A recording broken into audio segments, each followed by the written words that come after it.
play cool. Baby, I ain't playing by your rules. Everything look better with a view. Why you always in the mood? Messing around like I'm brand new. I ain't tryna tell you what to do, but try to play cool. Baby, I ain't playing by your rules. Everything look better with a view. I can never get attached. When I start to feel I unattached, somehow I was in a feeling bad. Baby, I am not your dad. It's not all you want from me. I just want your company.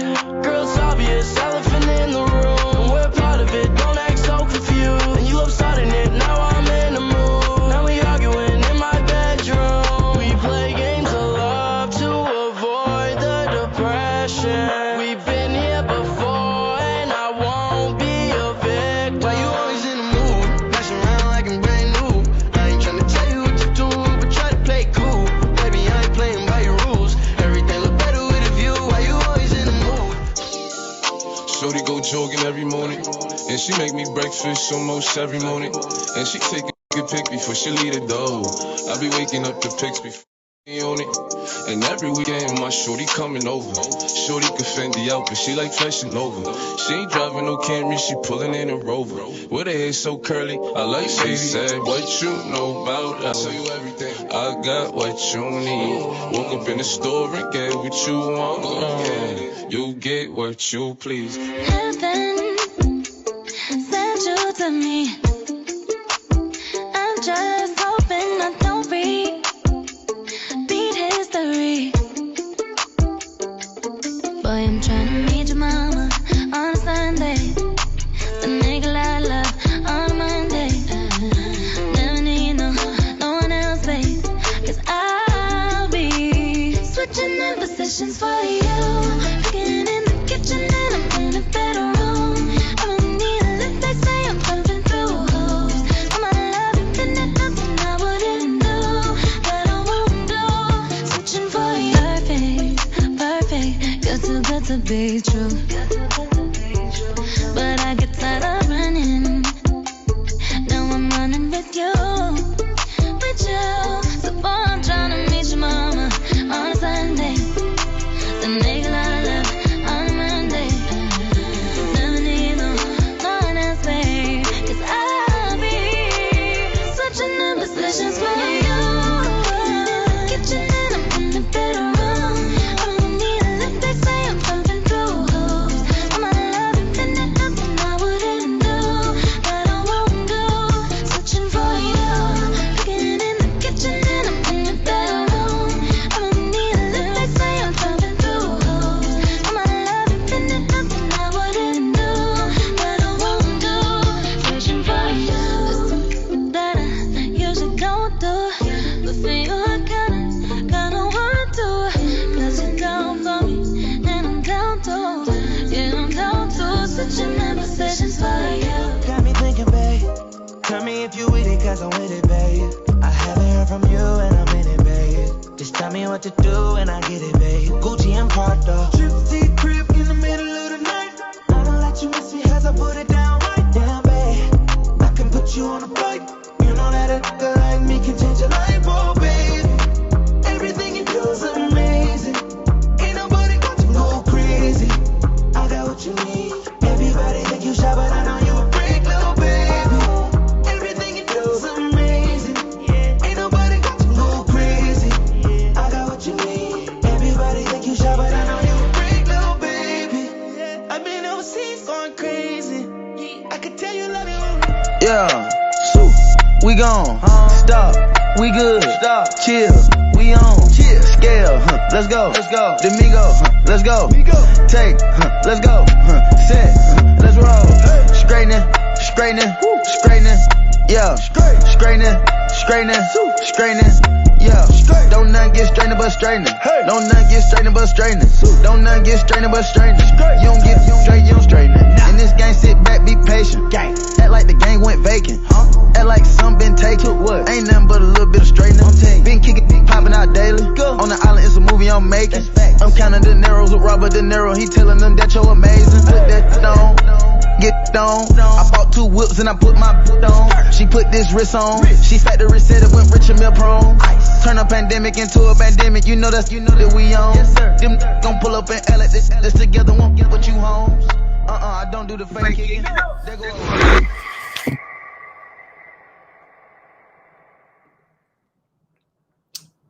Good morning. Happy Thursday to you guys. Today is July 22nd. Super duper excited to be here with you. I hope you guys are having a phenomenal week. I know you're having a phenomenal week. I shouldn't say I hope so. I wanted to talk to you guys today because I think there's something that we should talk about, which is super duper important. And that is actually going after your dreams and going after your goals. And why did I bring that up today early? Because we're already looking at the 22nd of July.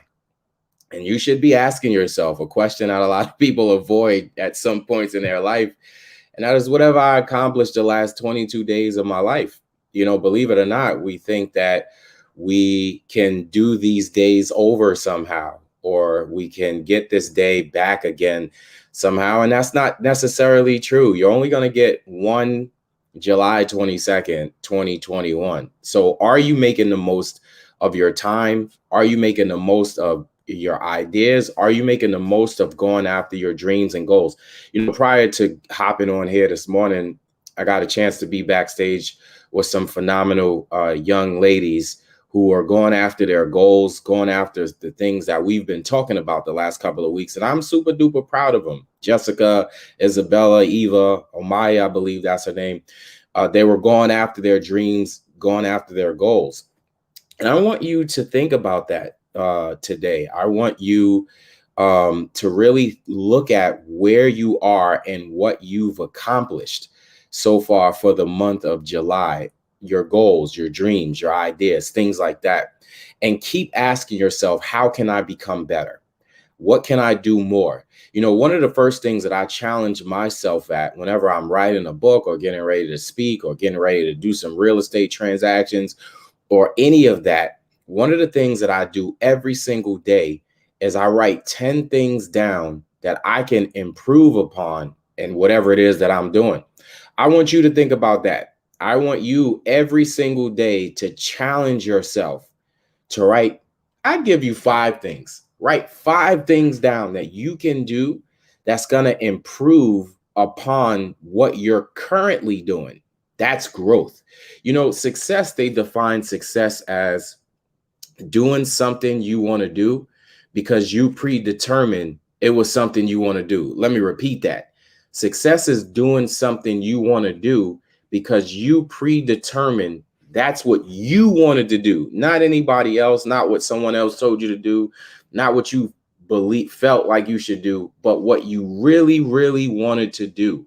So why is writing things down every single day important? Because it keeps you in alignment with whatever it is that you want to do. If you want to be the best beautician, if you want to be the best lawyer, if you want to be the best real estate professional, best author, best speaker, best coach, best basketball player, best football, whatever it is, every single day, you're now challenging yourself to become better than the day before. And you can only do that when you have something worthwhile to challenge yourself for.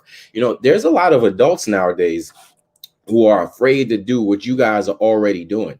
And the reason why they're afraid is because they let life happen to them. You know, by the time you're 25 years old, by the time you're 30 years old, you know, you've experienced some things in your life.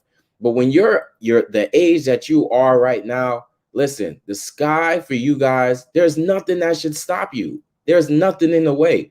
So whatever you dream about, whatever the goals you have, whatever it is that you want to accomplish in your life, go after it right now. And that's talking about taking action. And a lot of people don't take action because they fear one of the biggest things. I want to talk to you about fear, right?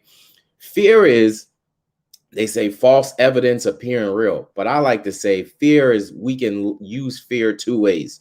We can face everything and run, which a lot of people do.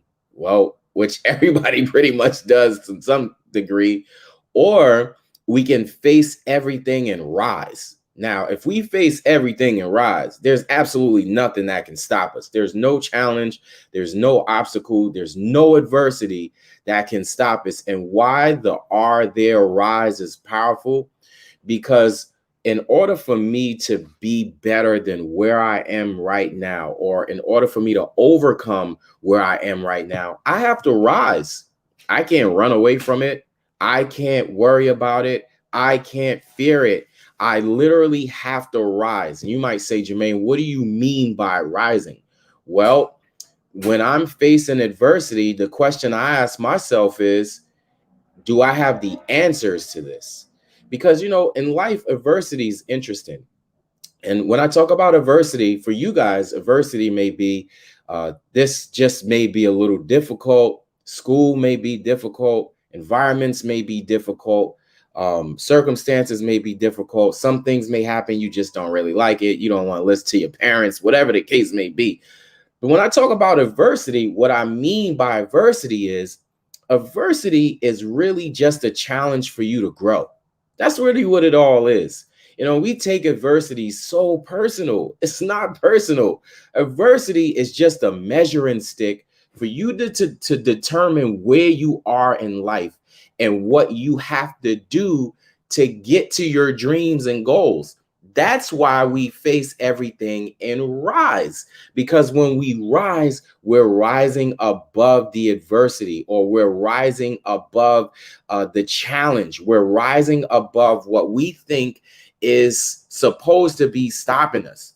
This is why you can't give life or power or energy over things or forces you feel are beyond your control. You can only do what you decide you really want to do. So if you want to be that best business owner, if you want to be that best musician, if you want to be whatever it is, you have to determine, this is what it is that I want to do. And the things that I have to go through is just a part of the process.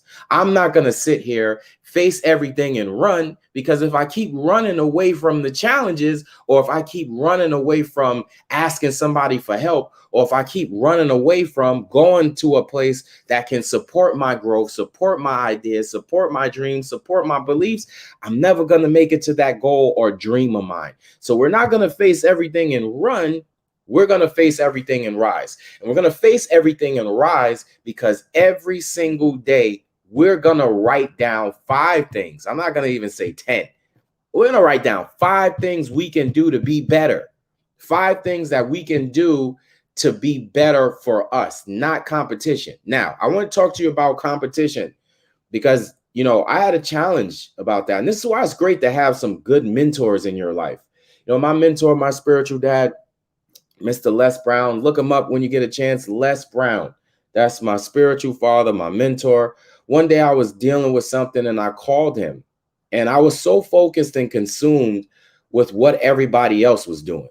Everybody else in my field, what they were doing and the results they were getting, and why I wasn't getting the results, and what they were doing and why I was doing the same thing and I wasn't doing it the way they were doing it.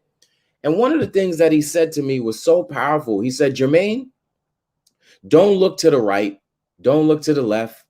Focus on where you want to go and who you want to be. And people that need to hear you will follow you.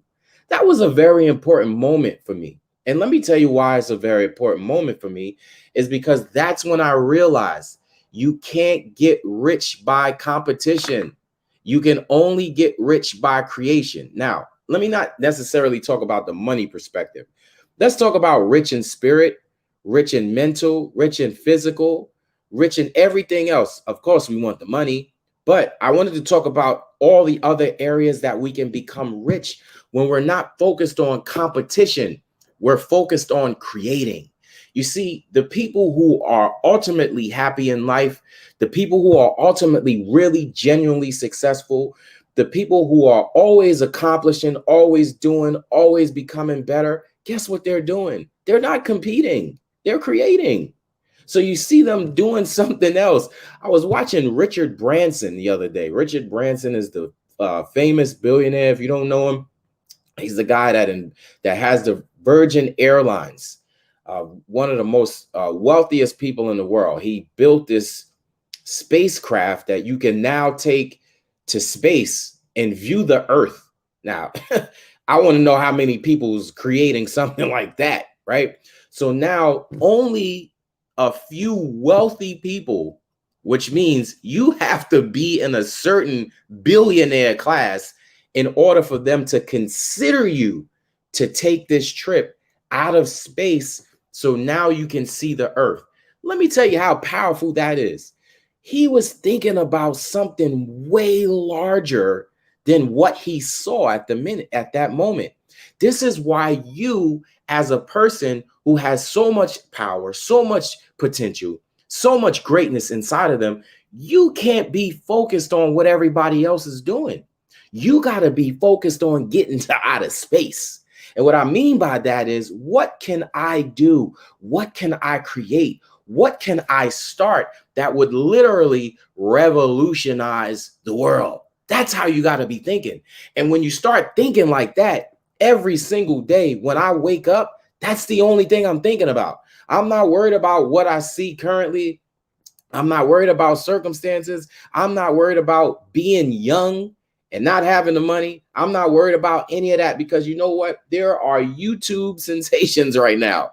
13 years old, 8 years old, 9 years old, earning millions of dollars a year by creating. And so that's what I want to share with you guys today. You have to do something that nobody else is doing. And the reason why you're able to do it is because you're you. Think about that. You know, one of the main reasons why people don't start their business is because they're too focused on the money. They say, you know what, Jermaine, I'm not going to make any money doing what I really love. And then they fill their whole days doing stuff they hate because they're so focused on the money. If I do this now, I'm not going to earn the kind of money I want to earn. Although I really don't like going to this job every day. In fact, I hate going to this job every day, but it pays the bills. I was talking to somebody the other day, and that's exactly what she says. I said, well, what do you love about your job? She said, Jermaine, I hate it. In fact, I hate going here every single day. Think about all of the people that get up every single day and they're living a life that they don't want to live because they refuse to live the life that they do. Why? Because they're so focused on what everybody else is doing. They're so focused on, what if I don't have the money? What if I can't do it? What if I do it and I fail? How many people thinking about it like that? Here's what I want you to think about. What if you do it and you win? What if you do it and you overcome? What if you do it and the thing that you held so dear to you becomes so huge? You got to think like that. So when I talk about fear, I'm talking about facing everything and rising. I talked about that last week because, you know, we're going to have some challenges. You know, when you think about school, this is the greatest analogy I could use. School doesn't allow you to get to the next grade until you pass all of the tests that you were supposed to pass in the grade prior. Think about it. If you went to school every day, failed every exam, never went to class, what would they do? They would leave you back. It wouldn't matter how much you ran into the principal's office. It wouldn't matter how much your mom, your dad did coming to the school. None of that would matter. They would say, every time we gave this student a test, they failed. We can't put them to the next grade. Unfortunately, life is the same exact way. Life gives you tests every single day. And if you're not passing these tests every single day, when it's time to get to that next level in life that you're supposed to be at, life is like you're not ready. And until you understand that, it doesn't matter how you go kicking and screaming, I deserve to have this, I want more money, my business. It doesn't matter.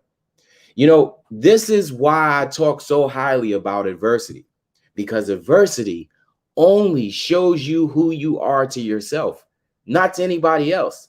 So the more adversity you overcome, the more successful you are. You got to look at it like that. Give me all the adversity you can give me, because the more adversity you give me, the more I know I have to overcome these challenges. So when you're looking at your business models, all you guys have the ability to be successful business owners, and maybe not multi-billionaires like Richard Branson, but you all can be successful in your own right.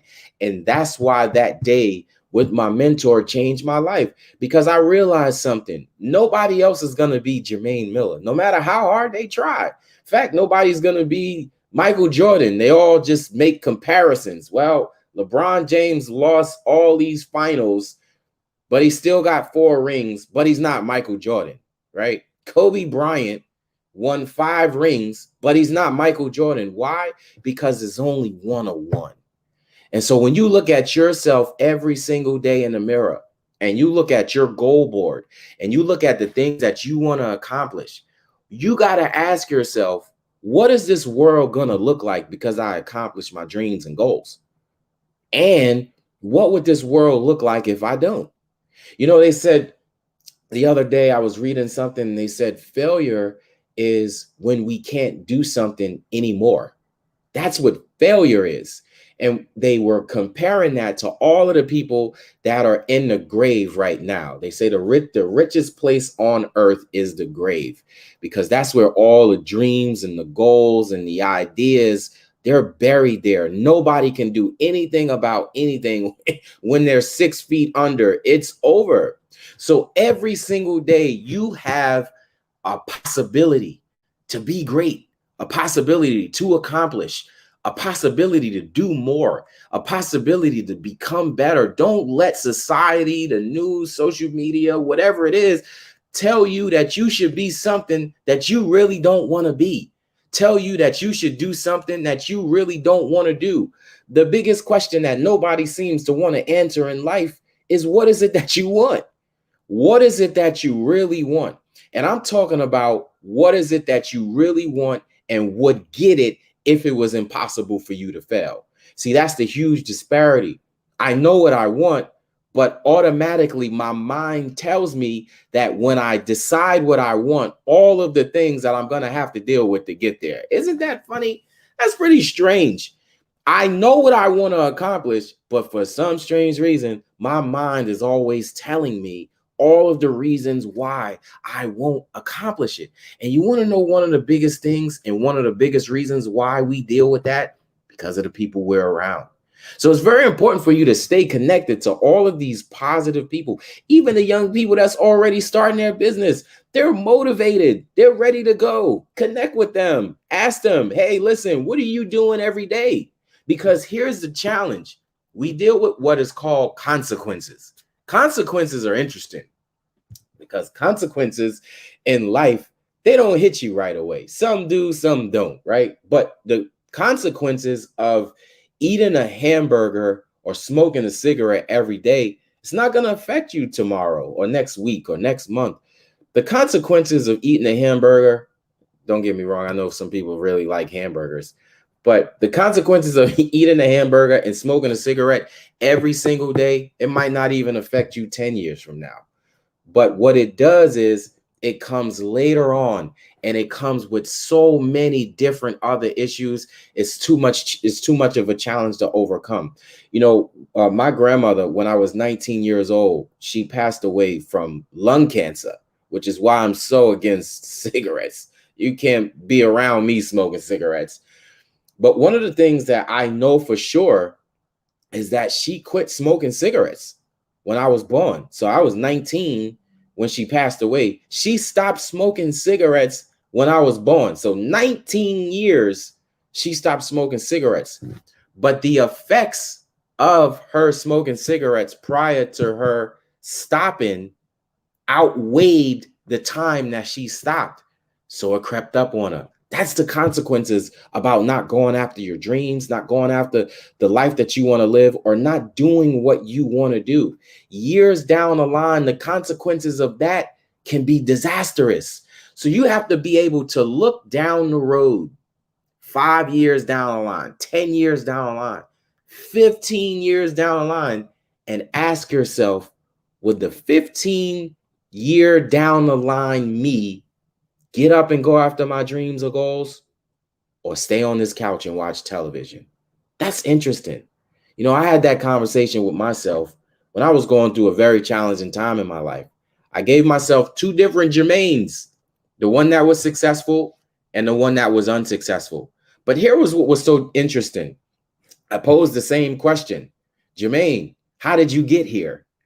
And the unsuccessful Jermaine said, you know what? I was going through so many different things in life, and it just became unbearable to me. And I didn't know what else to do. And this is why I'm living the way I'm living right now. I'm frustrated. I'm angry. I'm homeless. I'm here in the street. Life was just too overwhelming for me. And the things that I was going through, I just succumbed to it, Jermaine. The successful Jermaine said, you know what? I was just going through some things in life, but what I wanted outweighed what I was going through. Yeah, that's it. What you want has to outweigh whatever it is that's the challenge that's you're going through to get there. You see, in life is interesting. It never gives you the vision for what you got to go through to get to the dream. It only gives you the dream. So we get up every morning and we like, listen, I want to go after all these great things in life. I see my goals. I see my dreams. I see them. But for some strange reason, it never gives us a picture of what we got to go through to get there. You want to know why?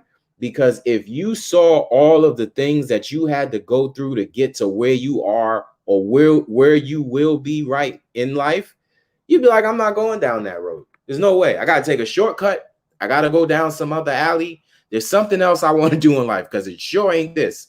Imagine that, right? So life gives you the vision for the dream. And the only reason why it does that is so you can stay focused on the dream until it appears. You're not supposed to be focused on all of the challenges and the things that come up in between that. You got to be focused on the dream, baby. And the longer you can stay focused on the dream and away from the challenge, away from the adversity, away from the struggle, the sooner it happens for you, the sooner it appears. You know, somebody said to me the other day, said, Jermaine, it took me 10 years to get my business. And to these 10 years, I had to go through this and go through that. And she's going through all of this stuff. I said, no, it didn't take you 10 years to start the business or to be in the place that you're in. It just took you 10 years to realize how great you were. You were too focused on the adversity, right? So you got to realize that until you really, really, really believe deep down inside, whatever it is that you want, you can have it and you deserve it. You're going to keep playing with the adversity and the challenges and thinking that life is sent to destroy you or push you back and cause you not to become great. No, that's not what it is. You have to realize how powerful you are and why you're here on this earth. You're here on this earth not to just make a generic difference. No, you're here on this earth so you can make a lasting impact on the lives of other people. You're here to make a lasting impact. You know, how many people's lives will be changed because you decided to live your dream? That's a great question to ask yourself. Put that on your board. How many people's lives will be changed because I decided to go after my greatness? I decided to go after my dream. So when you're dealing with things in between, now you start thinking about everybody else. Listen, if I don't go and I don't become this business owner, if I don't put my dream together, if I don't do this, how many people's lives will be affected because I didn't do it? Not because I did it, but because I didn't do it. When I started thinking like that, life became so easy for me. I started barreling through every possible circumstance, every possible adversity, every possible setback. I was barreling through it because I realized something. Somebody needs to hear from you. Somebody needs to hear from me every single day. And the only way they can do that is by you going after your dream and by you going after your goals. So I want to ask you guys this question. It's the 22nd of the month. I've asked it already. What have you accomplished? Or what are you allowing yourself to talk yourself out of because you didn't do it? That's a great question. A lot of people are literally talking themselves out of their dreams and goals every single day. I call that inner conversations. In fact, I talked about that in my new book, The Magic Power of Your Inner Conversations. We're doing one or two things every single day. There's no in between. We're either talking ourselves out of the life we want to live or we're talking ourselves into it. Make sure you're talking yourself into all of the great things that you want to accomplish because nobody else is going to accomplish your dream but you. You are here for a purpose. You are here to make magic. Listen, guys, it's been a phenomenal time today. I hope you guys get that business started. It's the 22nd of the month. Let's get it going. Happy Thursday, everybody. And I'll see you guys next week. Have a phenomenal day.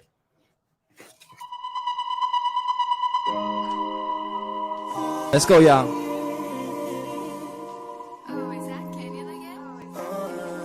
Welcome, students. Welcome.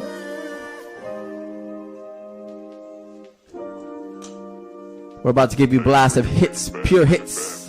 Sing it if you know it. Let's go. Lead up, got me thinking, babe. Tell me if you with it, cause I'm with it, babe. I haven't heard from you and I'm in it, babe. Just tell me what to do and I get it, babe. Gucci impart, though. Trip crib in the middle of the night. I don't let you miss it as I put it down right down, babe. I can put you on a flight. You know that it like me can change your life, oh, babe. Everything you do is amazing.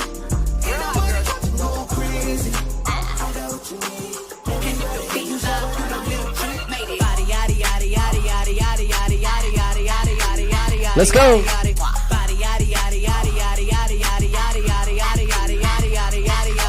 Body crazy, curvy, wavy feet. Yeah, little waist. Body crazy, curvy, wavy feet.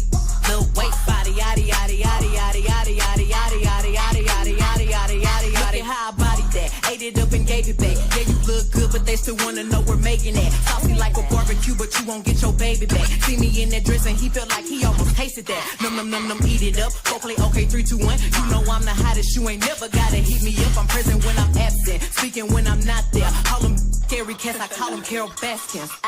Body yaddy yaddy yaddy yaddy yaddy yaddy yaddy yaddy yaddy yaddy yaddy yaddy yaddy yaddy.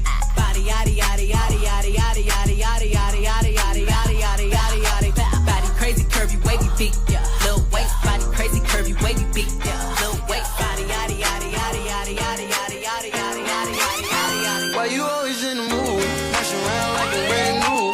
I ain't tryna tell you what to do, but try to play cool. Baby, I ain't playing by your rules. Everything look better with a view. Why you always in the mood? Dash around like I'm brand new. I ain't tryna tell you what to do, but try to play cool. Baby, I ain't playing by your rules. Everything look better with a view. I can never get attached. When I start to feel I'm attached, somehow I was in a feeling bad. Baby, I am not your dad. It's not all you want from me. I just want your company. Girl, it's obvious, elephant in the room, and we're part of it. Don't act so confused. And you love starting it. Now I'm in the mood. Now we arguing in my bedroom. We play games of love to avoid the depression. We've been here before, and I won't be a victim. Why you always in the mood? Dash around like I'm brand new. I ain't tryna tell you what to do, but try to play cool. Baby, I ain't playing by your rules. Everything look better with a view. Why you always in the mood? Dash around like I'm brand new. I ain't tryna tell you what to do, but try to play cool. Baby, I ain't playing by your rules. Everything look better with a view. Let's go. Sing it if you know it. Come on.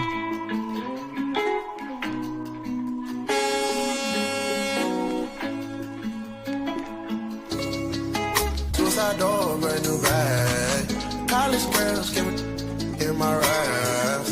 Rockstar life, so much money, I'll make you laugh. Hey, they hate, and you can't miss what you never had. Hey, hey, off the juice, got me tripping. Cut the coupe, walker roof is missing.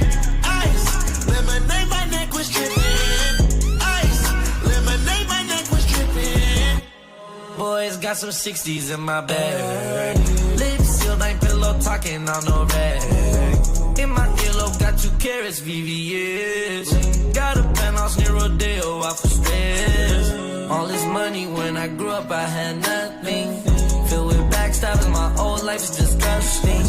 Can't believe it, gotta thank God that I'm living comfortably. Get checks, I don't believe, but she say she done with me. Burn some bridges and I let the fire light the way. Kicking my feet up, left the PJs on a PJ. Yeah, I'm a big dog and I walk around with no leash. I got water on me, yeah, everything on Fiji. I did some wrong, but I'm always right. So I know I shoot, and I know I'm fine. Let's go, little Pop Smoke. R.I.P. Pop Smoke. R.I.P. like a thief in the night. Look, if I call you babe, you babe for the day, or babe for the night. You not my wife. She wanna kill, so all night. I wanna die. Give me some love. Hey everyone, how are you guys? Let me know you're in the room. Let me see some love in the room. Say hey, hey, hey. I'm excited to be back with you all. I was actually thinking about you guys from the last conversation we had. So many of you seemed interested in PR, and I'm excited about this program because hopefully we're introducing you to all new things.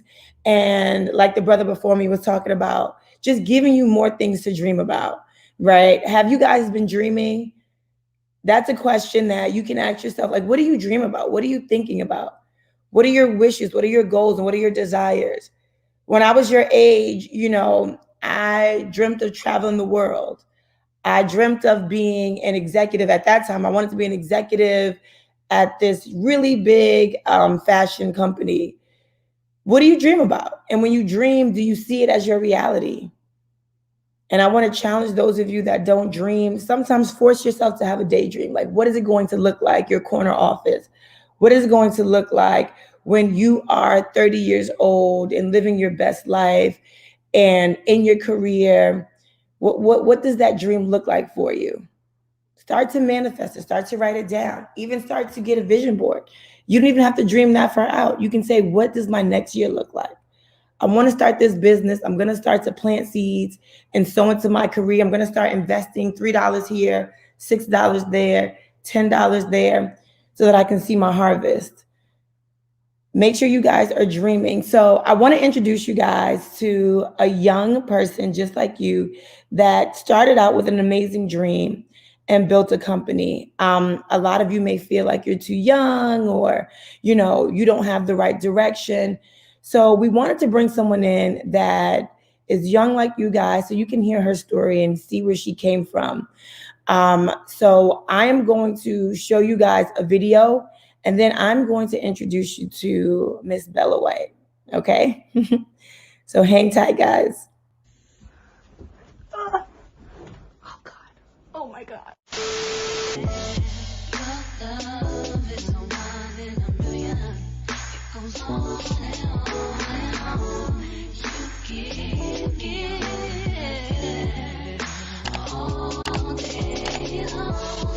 My name is Bella and I'm super excited to share all my tips and my knowledge with you guys all about business and hopefully give you guys some do's and don'ts when starting a business. We're trying to save money here, people. We're trying to save money. I advise you to get a paper and a pen. The details in here, you need to get them. Don't forget to like, comment, and subscribe because your girl be dropping some gems. So whoever is watching my video, thank you so much for supporting me. Grab a pen and a paper. Now let's get this going.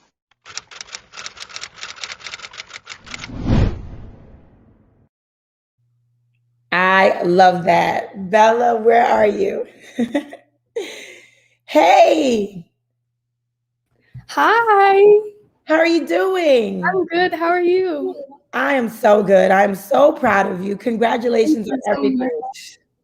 Thank you. Thank you. Thank you. So first, before you get into telling us how to start a business, tell me what your dream was and how has it come to fruition?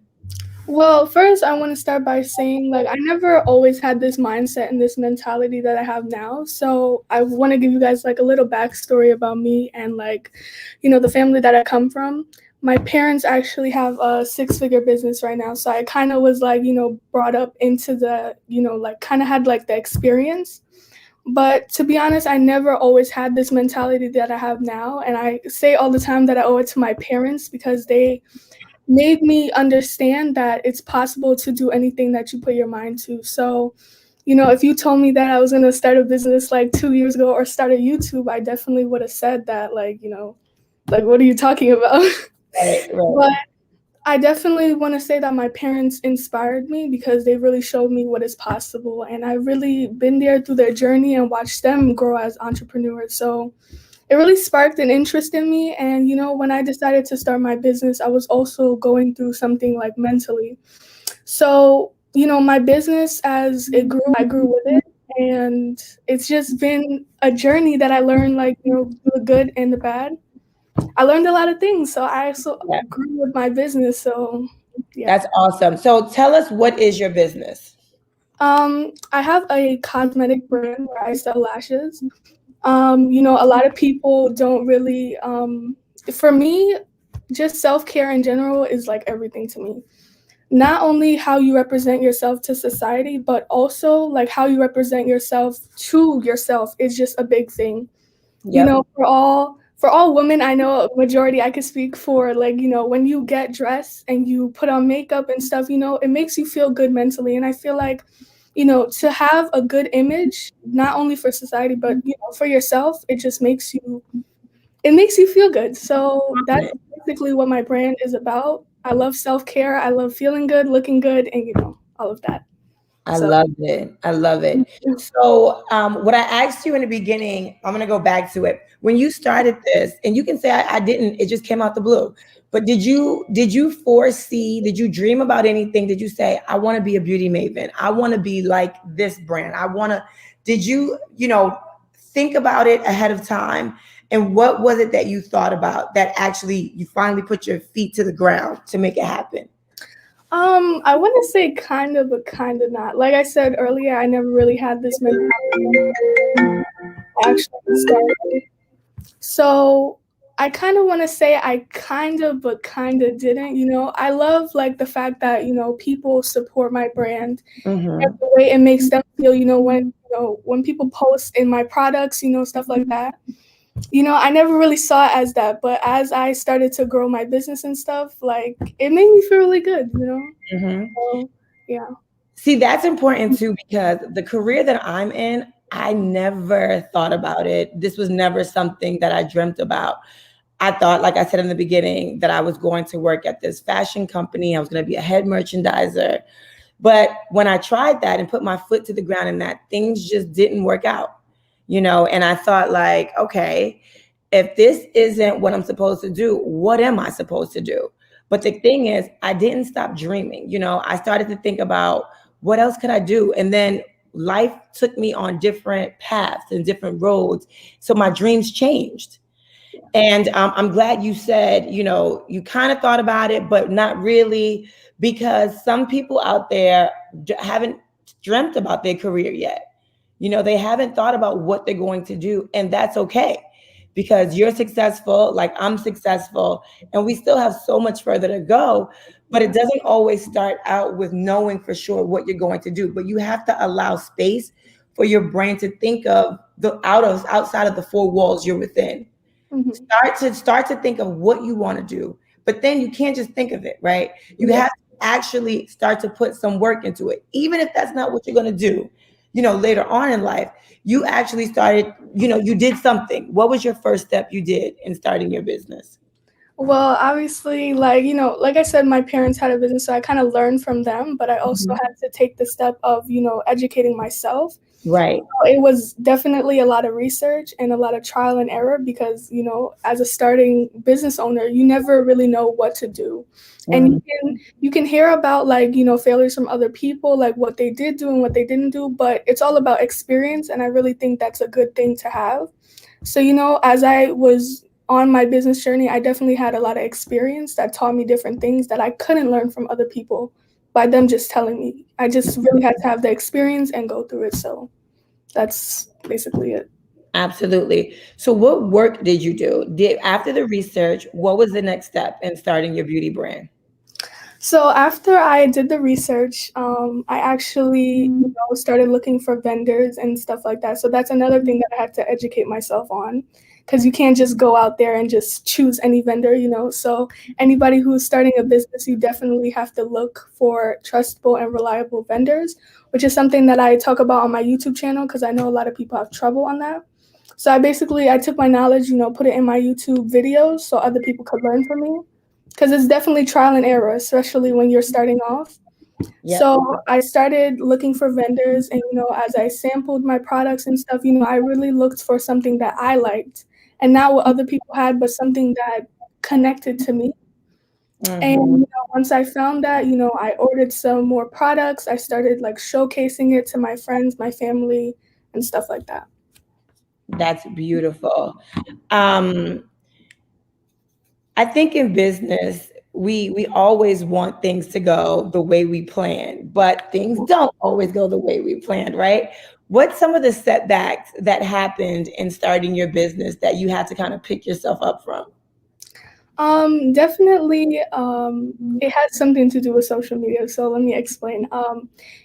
As someone that is in this generation, social media is like, always everything, And when I first started my business, like maybe a couple months in, I expected it to be like, this blown up business. I was seeing everything on social media and I was kind of like comparing myself to other people, which is something that I don't advise. And that's definitely a setback that I had.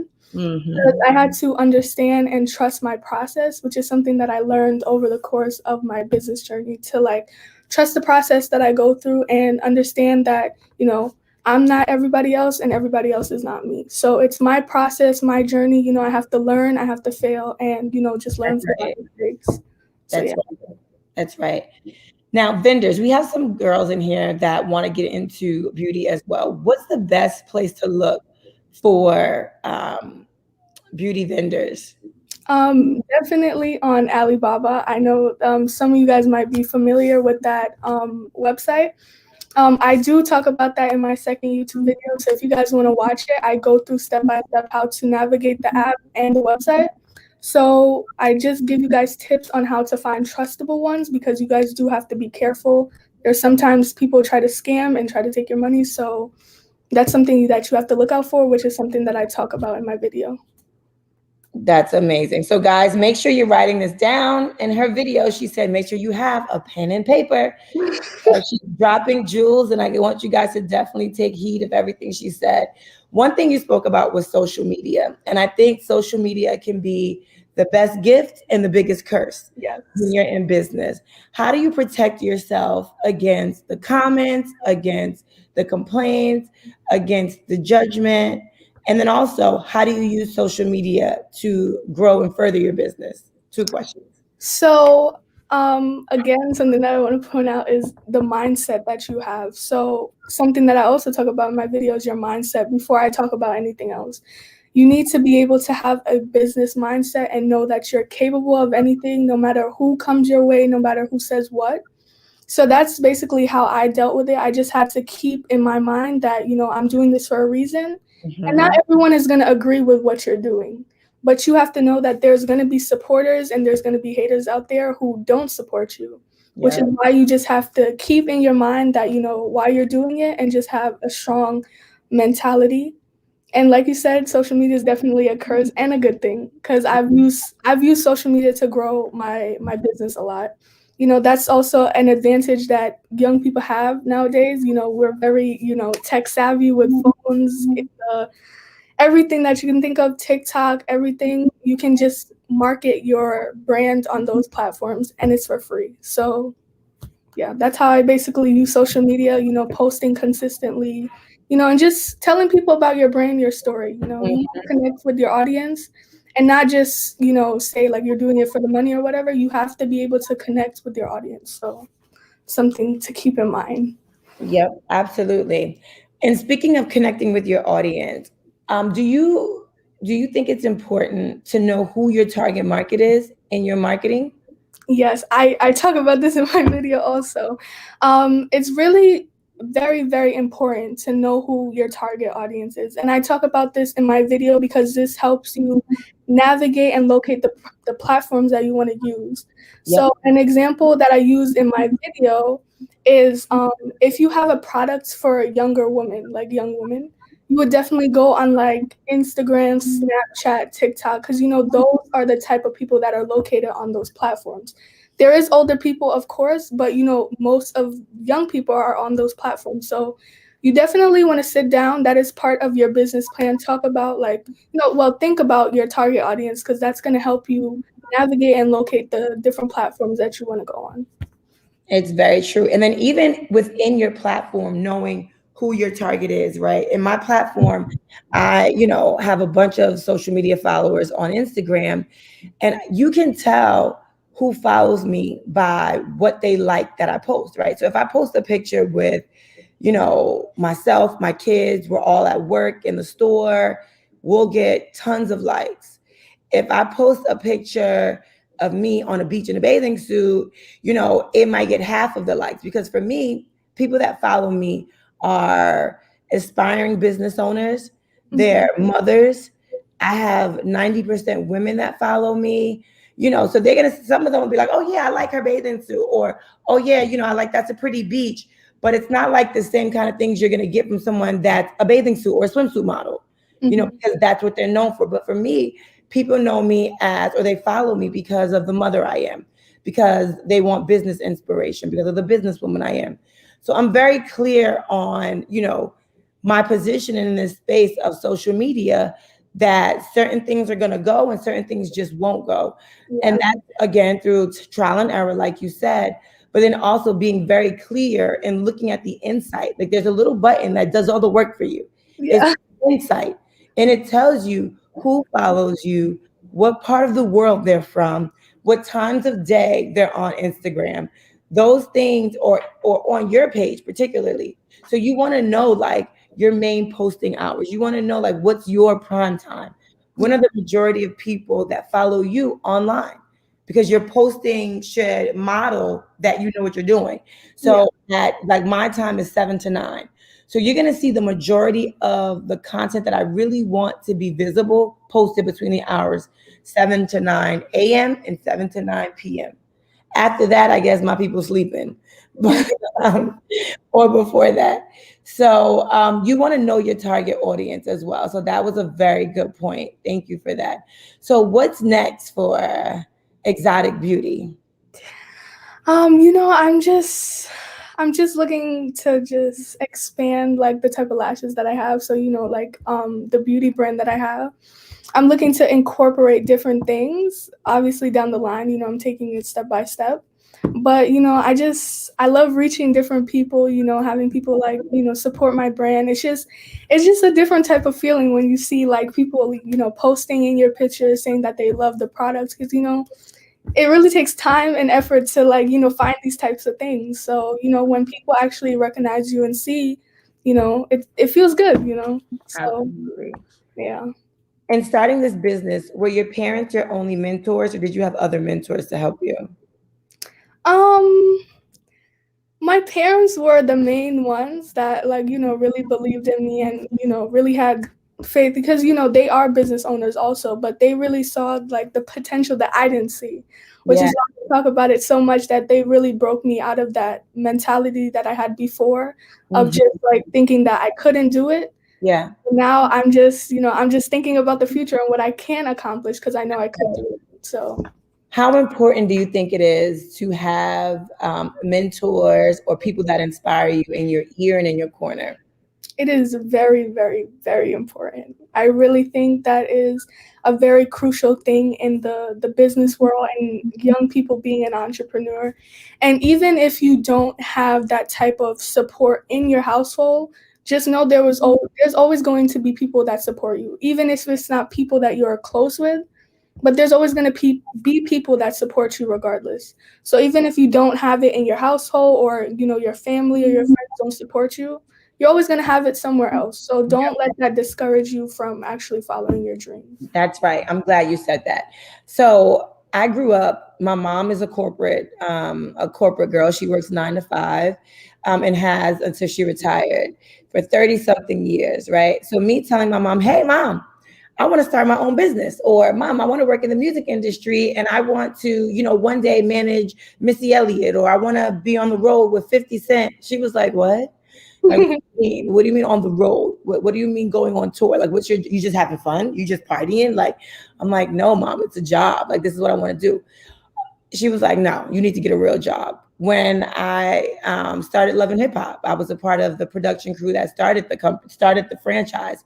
My mother was like, what is this? What's this TV stuff? And the hip hop, loving hip hop? No, you need to get a real job. So sometimes you won't always have the support of your parents, right? So what you have to do is start to build your team, start to build your village. And my village were people that believed in my dream and believed in my vision. And then sometimes it was people that thought I was absolutely crazy, because before there was a Love and Hip Hop, someone had to come with this crazy idea like, I think we should do a TV show that's based off hip hop but have people in love on it. There were people like, what? I don't understand the concept, you know? Um, but I had to build a team of not only people that believed in it, but people that were, smart. So we're gonna need an accountant. We're gonna need a creative team. We're gonna need someone in the story room to write the story. We're gonna need someone that's great in casting to help cast, this show. We're gonna need someone that's great in production that knows about cameras and lighting and gaffing and all of these different things. So I had to start to really align myself with relationships that would even help me in my career. And in the beginning, you don't have no money. So, you had to go to friends or people you knew, like, hey, I know you do makeup. I got this show idea that I think is going to be successful. Can you do the makeup for the starting cast?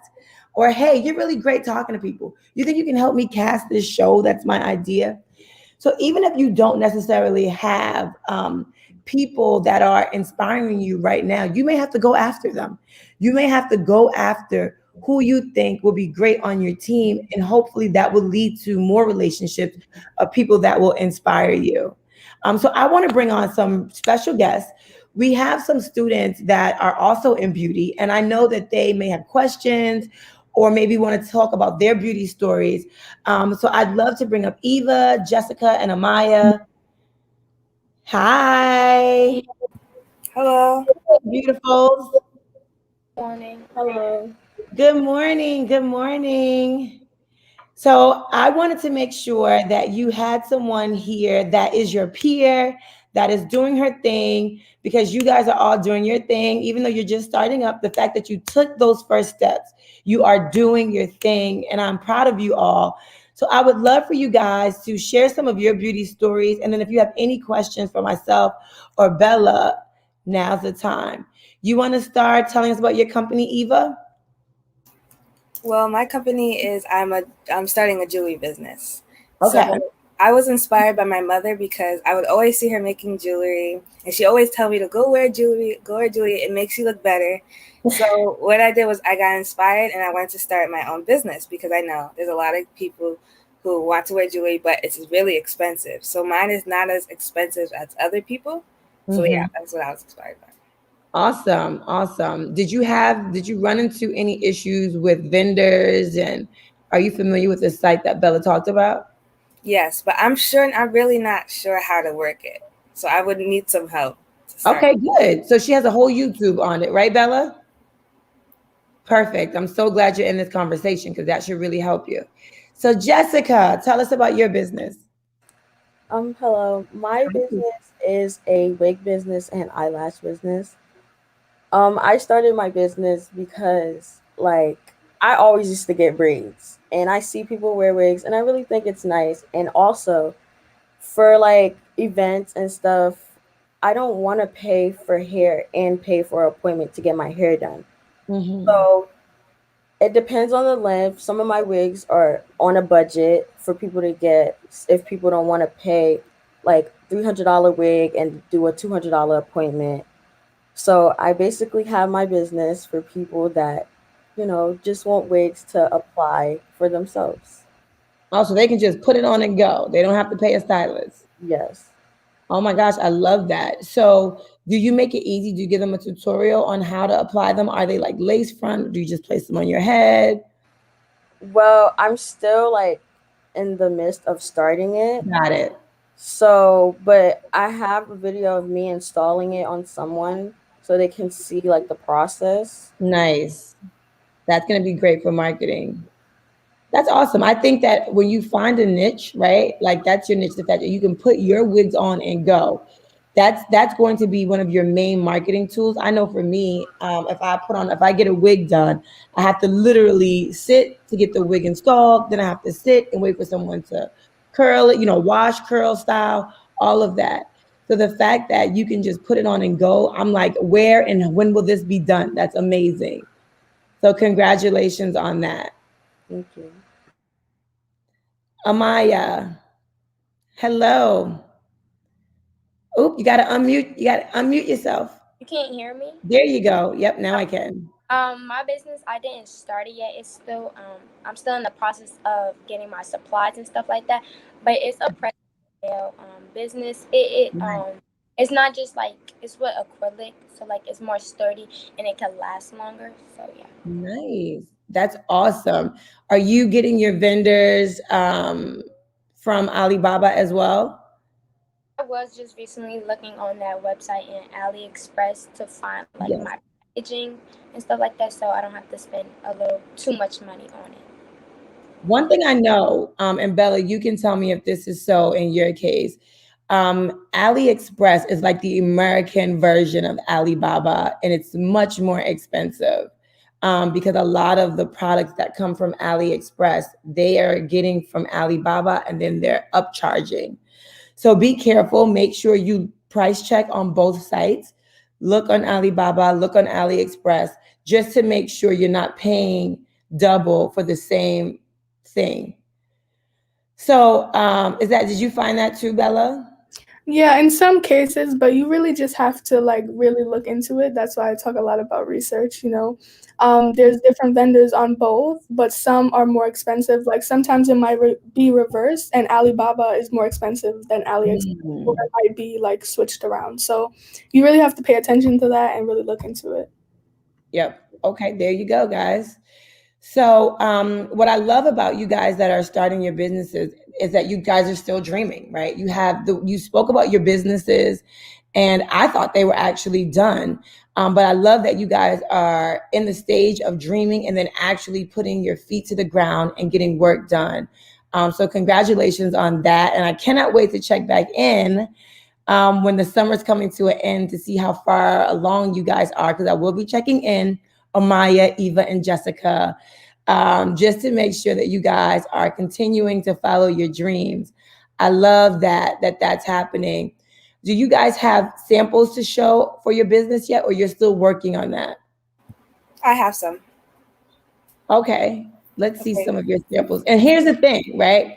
You want to make sure in every situation you are promoting your business. If there's a way for people to start purchasing or to follow you, you want to tell them like, hey, look, follow my YouTube or follow my Instagram, and this is where you can get these lashes or this jewelry or this hair.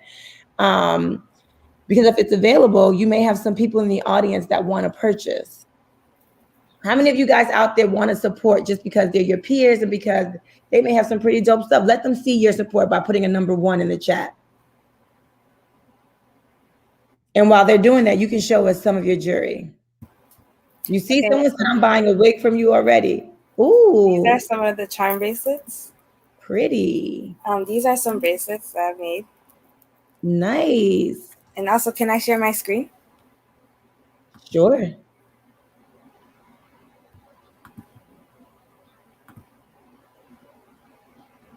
Look at all the ones, guys. These are all people that want to support you and purchase your product. So make sure you're dropping information so they can tell a friend to tell a friend. Okay. So this is from last year. This is with the mayor when we did the pop-up shop. And these are some of the necklaces and the charm bracelets. Those are awesome. I love that. I love that. That's awesome. Anybody else? So tell them where they can find it. If they want to buy some accessories, if they want to support you, what's the website? I'm still in the midst of making the website, but for right now, you can DM me on Instagram. Okay, perfect. Wonderful. I know you guys, Amaya, Jessica, are literally starting out. If you have any samples, feel free to do a shameless plug right now and plug your business. If it's coming and you have a website or you know where people can find it, whether it's your Instagram, your Snapchat, let them know. Okay. Like you said, I don't have my products yet, but you could follow me on my Instagram because I'm going to be like documenting my like journey on starting it and stuff like that. And I am working on my website as we speak. So yeah. Awesome. Yes, I do have samples. I can share my screen and show you. And I did have a website. I had to shut it down because of, problems, but I'm going to start it back up. Okay, good. Um,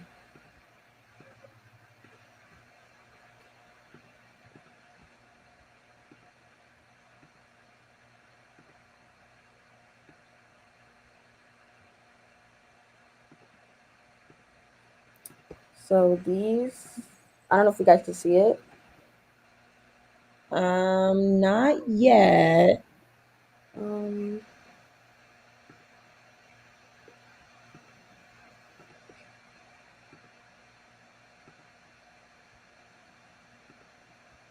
yeah, it says this browser can't allow your screen to share. Okay, it's I no, can show it on my phone. it's no problem. It's no problem. Oh, yep, right there. Okay. Ooh, those are nice. Okay, so where can people order your wigs? Well, for right now, you can order through my DMs, but maybe in like a week or two, I will have my website up. Perfect. So that's Eclipse Wigs. Yes. Okay, perfect. Well, ladies, it was a pleasure meeting you, and I hope that you guys get some amazing tips from Bella. Make sure you follow her because her business is thriving and doing really, really well. And she drops her YouTube pages that gives you even more advice. So make sure you guys use that as a tool of inspiration. But there were some questions in the chat. I'd love to have Bella answer some of our young scholars and entrepreneurs. Okay, so I'm currently not in school. I did graduate early, so I'm 16. I graduated as a junior, so I graduated in June. So right now I'm just taking a break, and in terms of like a daily schedule, if you guys are obviously still in school, but in terms of a daily schedule, you just have to find something that works for you. So just don't overwhelm yourself, but at the same time keep working hard, and make sure you get everything done that you want to get done, but don't overwhelm yourself while doing it. Perfect. Congratulations on that. Other than my parents, I would say it's just like it was kind of something that was like urging me. I know like people who have a business and who are entrepreneurs, you just have that, I can't explain it, like, but you just have that feeling inside you that you want to do something more. Like you want to do something out of the ordinary. You don't want to follow everybody and do what everybody else is doing. You want to just be your own person, but at the same time love what you're doing and just, do something else. So that's kind of what it was for me.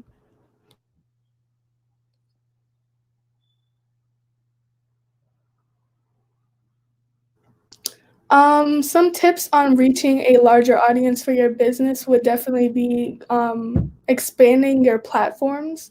So a lot of things that, some people are not familiar with Pinterest, but Pinterest is actually something you can use to grow your business. It's a very large search engine. A lot of people don't know about it, but if you guys are interested in learning about it, I do talk about that on my YouTube, and also you can research it. Instagram is a very good one. You use a lot of hashtags, and just promote your business every day. Like, it's very important to promote. Like, don't go a day without promoting your business. It doesn't matter what you have or what it is. Just keep promoting, and you'll expand, and more people will find you. Mm-hmm. Yeah. Absolutely. Do you guys have any questions, my girls? I want to make sure that I don't hang up or not give you an opportunity to ask, since you are actually in the beauty startup business. Eva, Jess, Amaya. I have one. What like persuaded you or inspired you to start Yell? Oh, for me. Um, Most things that I do is from personal experience. So when I got on Love and Hip Hop and had to start wearing makeup, my skin did not take well to it. It definitely had a negative effect on my skin. And I went to Sephora and I was like, okay, I have dark circles around my eyes. I have breakouts. I have a dry peely nose, and then oily all around my skin, my face. And they just started throwing a bunch of things in the basket. First thing, when I walked in, I needed help because I didn't see myself represented in any of the pictures. I didn't see many people in the signage that looked like me. So I was like, is any of these products for Black girls? And then after that, I would pick up the product and I couldn't pronounce anything in the back of the bottles. I was like, what are all these chemicals? I didn't know what they were. So then I had to get help. When I got help, she just threw everything in the basket. And I went to the register. When I went up to the register, and these were like little bottles of things. It might have been 6 bottles or 5 bottles. It was almost $500. And I was like, there's no way the average working woman could pay $500 a month, because that was like a 30-day supply, for facial products, right? That's like cutting into rent money or food.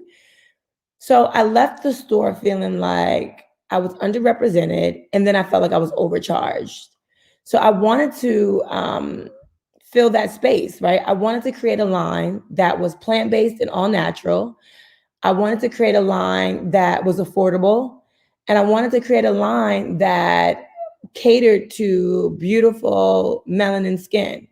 And I wanted to make sure that we were represented in all of the ads. I wanted to make sure we were represented in any of the promotional items, because that's what I felt was lacking when I was looking for skincare. And I was very clear, and still are very clear on who my target audience is. My audience are Black and brown people, so I cater to that. Any other questions?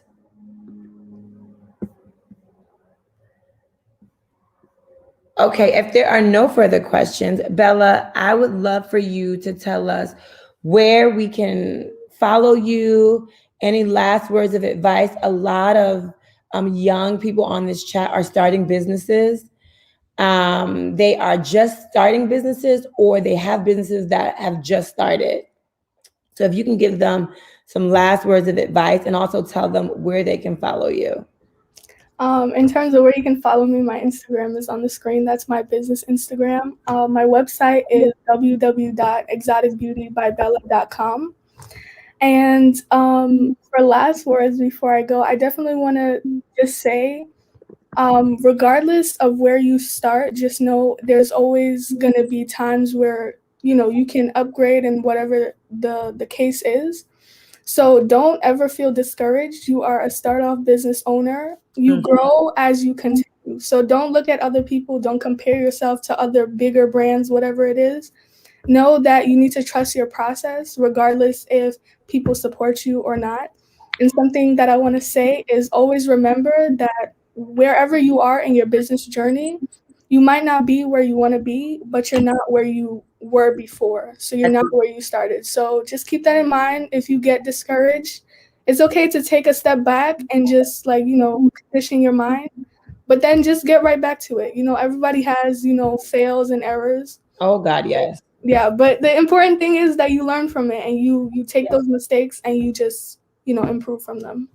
Absolutely. I want to jump on that, because I remember being 15 and 16 and really feeling like, first of all, I didn't know about entrepreneurship, but what I did know was I needed some money and I wanted to work.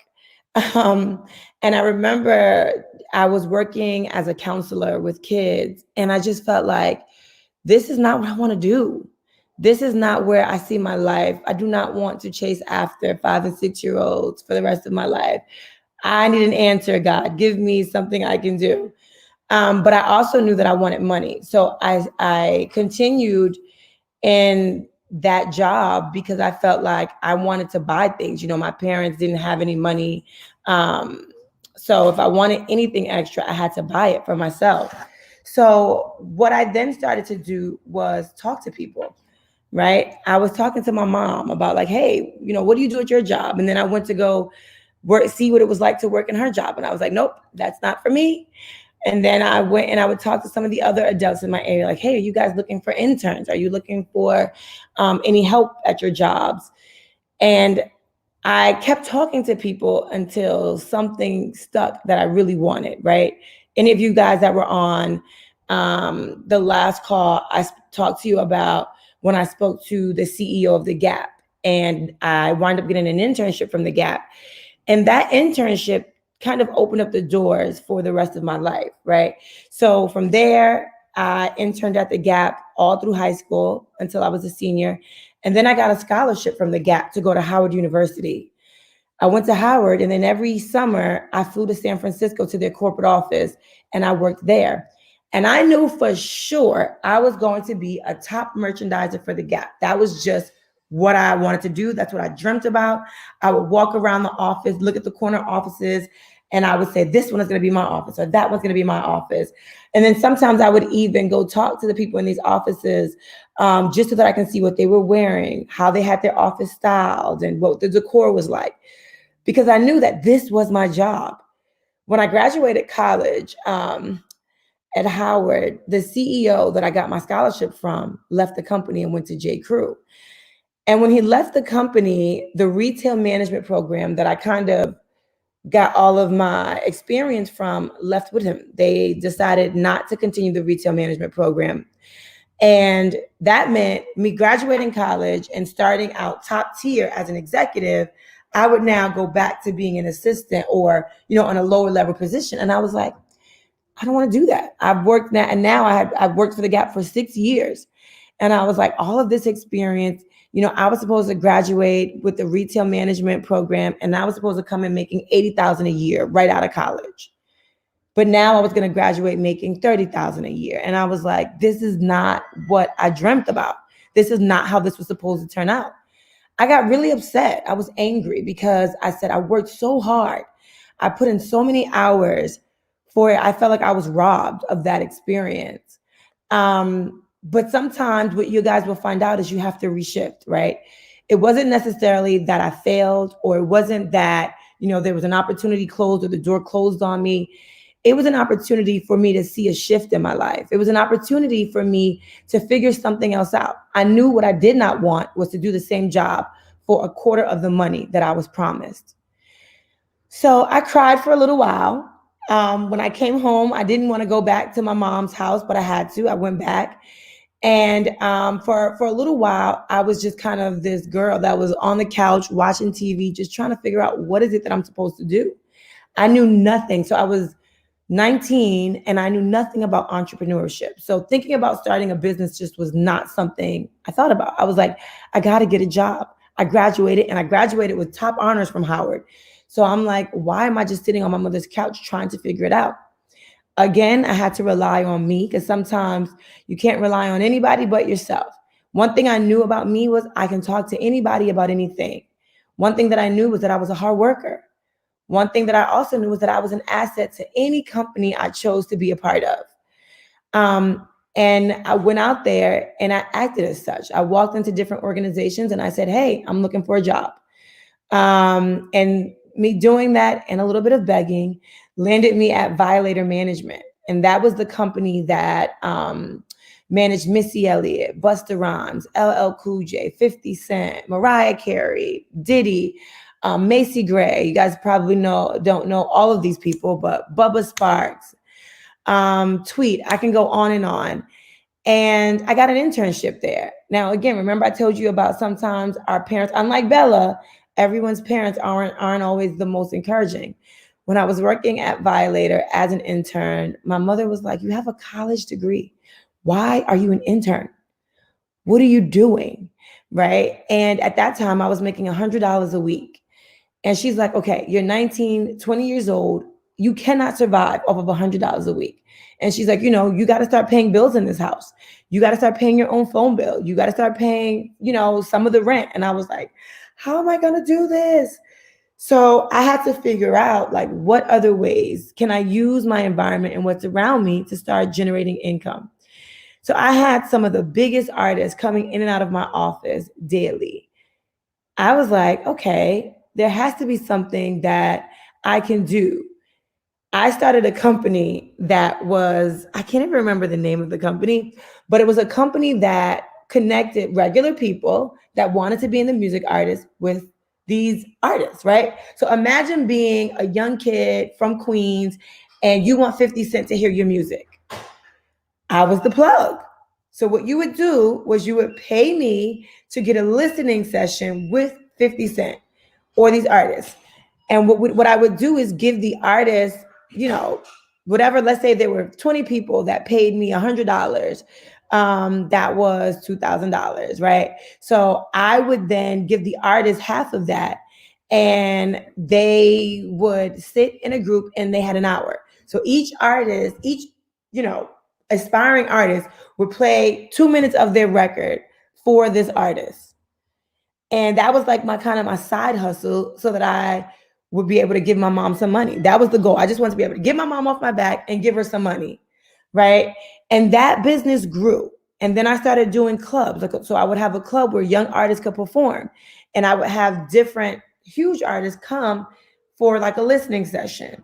And these were all things that kind of sparked my entrepreneurial spirit because for me, the motivation was I just needed to pay my bills at that time. I just needed to give mom some money to get off my back.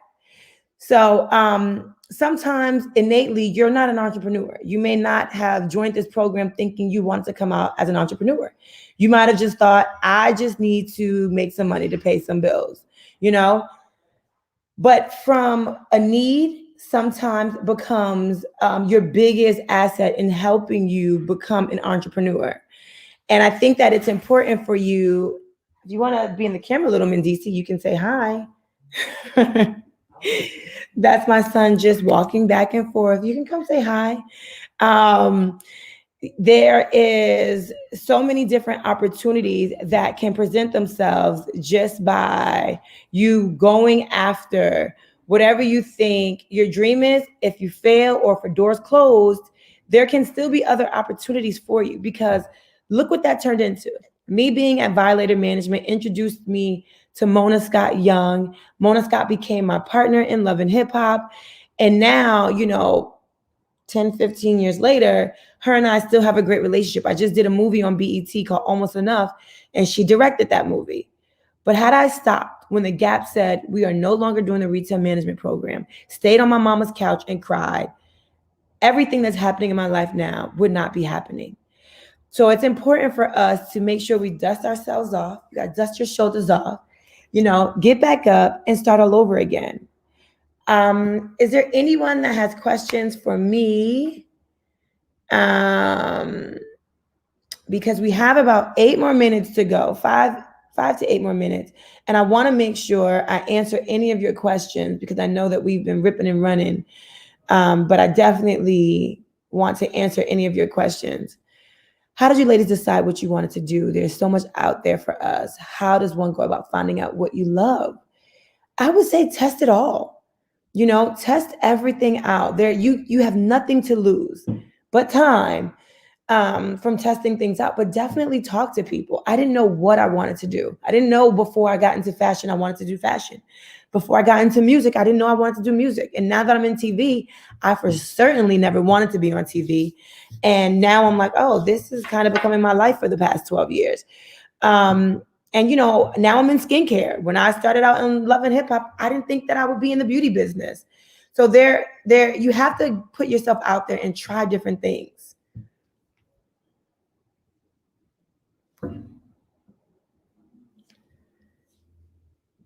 And Bella, you can chime in as well. Oh yeah, I was definitely gonna say just try different things. You'll know what you love to do when you see it and when you're doing it, because it's just all about experience. You know, majority of people don't really get up and say, oh, like this is what I want to do. You know, not everyone is certain about everything. It's all about taking risk and just, you know, learning from experience about what you want to do for the rest of your life and just trying out new things. Can I add on that? Yeah, for sure.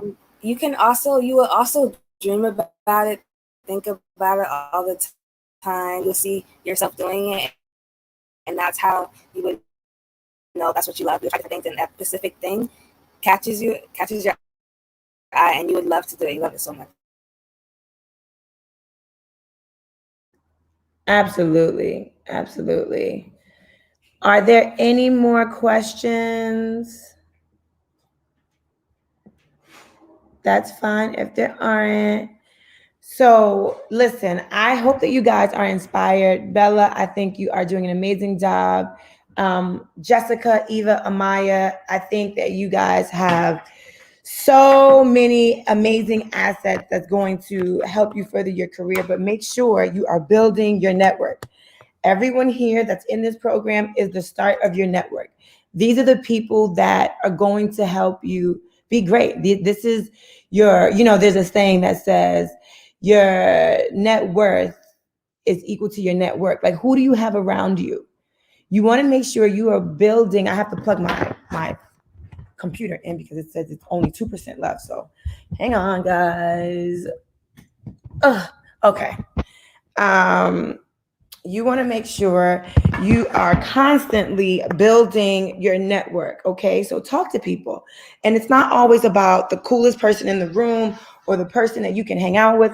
Sometimes it's that person that is a tech specialist, because I heard some of you say, I got to get my website up. It might be someone that's an expert marketer that knows all about social media and Snapchat and how to buy ads. Talk to people. You'll never know who can help you in your dreams and in your business unless you're talking to people. So you want to get out there and really start to build these relationships.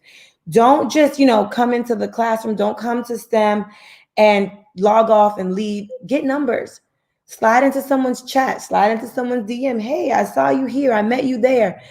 And really start to build a relationship with them, because that's what's going to be important. And it's not always about, the Yandys or the Jamillas, because I'm going to tell you now, just in this time alone, in 1 hour, I can get up to 300 DMs. So I don't always see my DMs. But there is, a Courtney L. There is, so many people in these chats that are smart. There's a Dwayne White. There's a curly head Zaya. There is a Brianna. There is a Alyssa, a Kaylee, a Nyla. There's a Jalen. There's a Emanuela. All of these people are your contacts. This is your network. Someone in this group has $1 million idea. Someone in this group is going to be a billionaire. You want to make sure that person is your friend. You want to make sure you spoke to that person. So when you have to say to them, oh, you might be that person. You want to be able to say, hey, we were in the STEM program together. Remember, I was the one that taught you how to, or I was the one that helped you build this. This is the network of people that's going to help you build. Chanel Hawthorne, are you building relationships? Are you getting close to people? Chloe, are you out there talking to people, meeting people? Maria Stewart, have you made any friends? Have you tried to develop a network in this chat?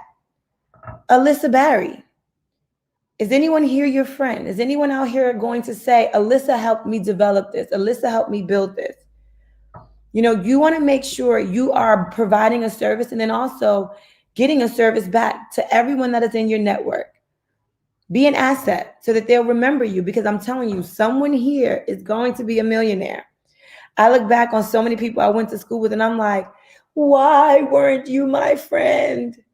I could have used that. AJ from 106, well, you guys are young, but there was a show called 106 & Park, and AJ and Free hosted that. When I was in the music business and, we wanted to get our artists on 106 & Park, I went to school with AJ. AJ was 3 years older than me, but I would see him on campus. I never spoke to AJ. I was like, he's older. I don't know that man. I'm not even saying hi. I don't care. But when I was in the music business and I wanted my artists on 106 & Park, I was like, why didn't I speak to him? So finally, when I had Busta going up to 106 Park, I'm like, hey, AJ, my name is Yandy. We went to Howard together. Remember me?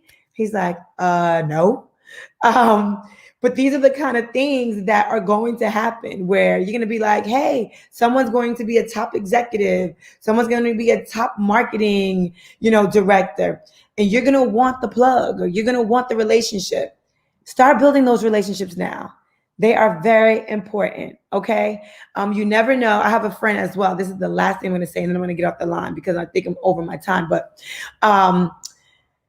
there's an artist that I did a song with for one of my artists, Jim Jones. His name is Trey Songz. Well, you guys know Trey Songz.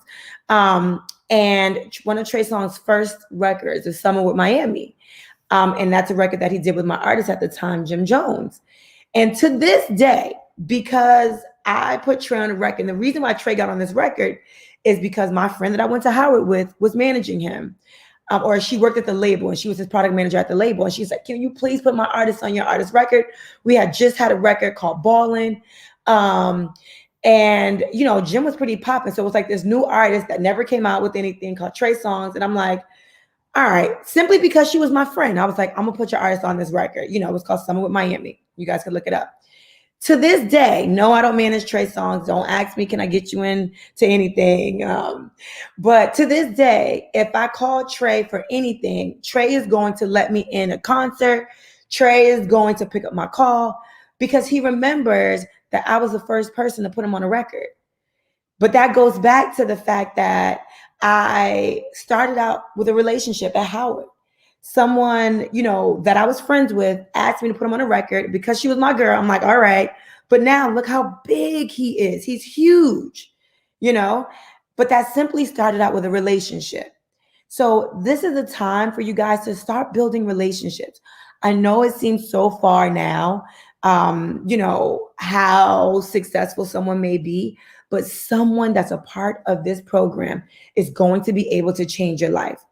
I have friends from high school that have changed my life. I have friends from Howard that have changed my life. I have friends that I met after school that have changed my life. Jamila, who you guys all know, she has changed my life. So it is important that you guys start to build relationships, okay? That is my time. I love you all. Bella, it was such a pleasure meeting you. I am new to YouTube. Myself and my family started the YouTube last year. And I am just not consistent at all. We have not done anything for like 6-7 months, but my husband and my kids have been like, come on, let's get back. So we are going, I'm inspired by that video that you showed us. It was so cute and so simple. I'm always like, I need hair and makeup. I need this, I need that. But I love that it was like in your house, super chill. I'm gonna get back to it. You've inspired me. So Bella, if I become a big YouTube star, you have changed my life. Just know that you did it, okay? Thank you so much. Of course. But you guys are great. I can't wait to talk to you guys next week. And I love you all. I don't know if Jamila's going to pop in, but I don't want to pop out until I know what's happening next. Oh, Chris from Grades for Life is coming in. Hey, Chris. Hey, what's going on? How you doing?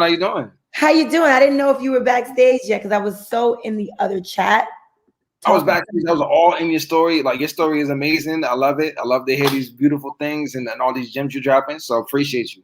Thank you so much, Chris. I am going to pass the mic to you. I know they are in store for some great things. Thanks for being here, and I'll see you guys next week. Thank you. All right, guys. All right, awesome. So, listen, we had a great show. I mean, like, Yandy, you guys got to give it up. I mean, like, she really killed it. She dropped a lot of gems. And so all the ladies who are doing their thing, I mean, like, keep going. That's what I have to say. I mean, like, you know, you guys are an inspiration. Now, one thing I do want to go over, right? So I introduced something to you guys last week where you guys are going to have the opportunity to present your businesses starting next week. I want to introduce that to you. And a lot of you guys got to sign up for that. We did a Sharkpreneur sign up, and I think I had about 7 of you guys wanted to sign up. So next week, we're going to do a presentation event. I'm going to make sure to send you guys all an email of how you can participate, and we're going to be able to pick a winner. That winner is going to be able to go on from there to present at the finale. And the finale is going to be on the final presentation. So I'm excited to hear about your businesses. We want to know what made you get started when you're presenting. We want to know, we want you to be able to pitch your business vision and really articulate like you guys do on the show. So I'm so excited to see about that. Now, I also want to drop in some hints and some tips and trades that you guys could all use for business and from a legal perspective. And I'll have somebody who I'm going to be bringing to the stage shortly. His name is Daryl, and he started a legal business. So I'm going to bring him to the stage, and he's going to tell you guys some tips and tricks just from a legal perspective. Daryl, what's going on? How you doing? Good morning, everybody. I hope you can hear me okay. My name is Daryl Scipio. I am an attorney, and I primarily practice real estate law and business law, and I help people start businesses, and I let them know all of the legal things that they need to do to protect their business and to keep their business running properly, to protect you from the tax man coming after you for not paying your taxes, or to protect you from people trying to steal your business idea or try to steal your logo. And I'm really excited to talk to you today. And I'd like to make this as interactive as possible. Again, my name is Daryl Scipio, and I am an attorney. So when you have questions, please put your questions in the chat, put your questions in the comments, and I will answer those questions. All right, just a little bit about me. As I mentioned, I'm an attorney. I run Scipio Law LLC, and we're based out of Newark, New Jersey, and we primarily focus on real estate and business.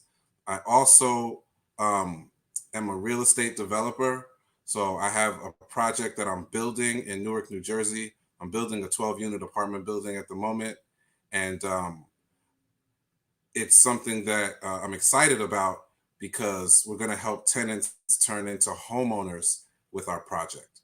And this is something that's never been done before. And I'm going to shoot you some information about that.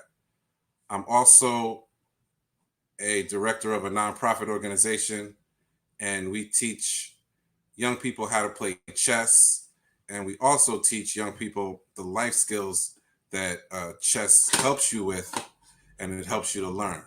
So that's just a little bit about me. I'm married with 2 kids, and I have twins, boy-girl twins, and I'm really excited to talk to you today about business and setting up your business. So I'm going to jump right into it. If you have any questions, again, just put them in the chat. So with your business, it has to be registered with the state that you're in. So the first thing that you want to do is set up a business. And there's different types of businesses that you could set up. You could set up a corporation. You could set up a partnership. You could set up a LLC. I mean, these are just different types of businesses. And the best type of business depends on you. For most of you, the best type of business right now is a LLC. And LLC stands for Limited Liability Corporation. And the reason why limited liability corporations are good for you when you're starting out, because just like in the name, it limits your personal liability. Meaning if something happens and someone wants to sue your business, then they will only be able to sue your business and they won't be able to sue you personally. So it's a great way to protect your personal assets by setting up a limited liability corporation. So that's my recommendation. Where I practice in New Jersey, the best way to register your LLC is to go to the state of New Jersey's website and register your business right there online. It costs about $125 to register your business. And I recommend that you do that because someone else may come up with the same name for their business. But if they registered their business before you, then they're going to be the legal owner of that business name, and you won't be able to name your business that. So I recommend that you do that. I also recommend that you get a business registration certificate with the state of New Jersey. The reason why the business registration certificate is important is because it allows for you to enter into contracts for services with the state or with the federal government, and it allows for you to be taxed properly. Right? Taxes are a big part of running a business, and it's a big part of being a business person. And the government, they always get their money. The government gets their money. So it's something that you have to pay very close attention to as a business owner. All right. Once you register your business, you set up your business registration certificate. The next thing you have to do is you have to go to the federal government. You have to go to the IRS, and you have to get an employee identification number. Even if you don't have any employees, the reason why you need an employee identification number is so that you can set up a bank account for your business. And you want to set up a bank account so that you can keep your business money in that account and that you keep your personal money in a completely separate account. Okay. That's very, very important that you do that.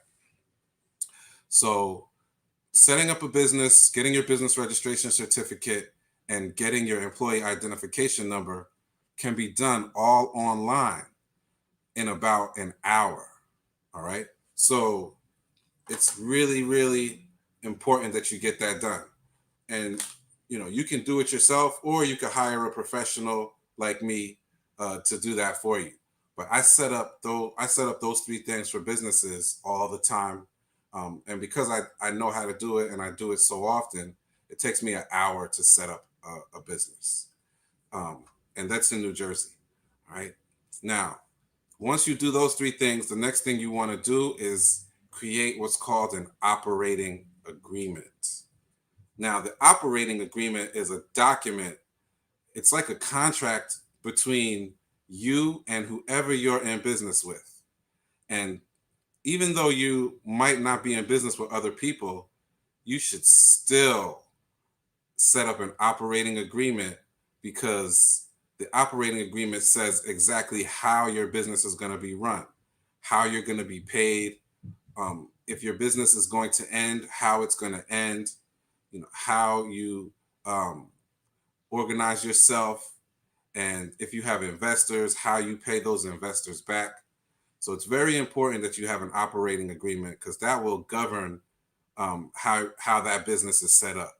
And it's important also because if you ever get into a dispute with someone that you're in business with, the operating agreement is that guiding document that whoever is handling the dispute is going to need to look at, and is going to need to determine if you are in the right, and if so, the operating agreement is going to let everybody know how that dispute is supposed to be handled, because you lay all of that out in the operating agreement from the beginning.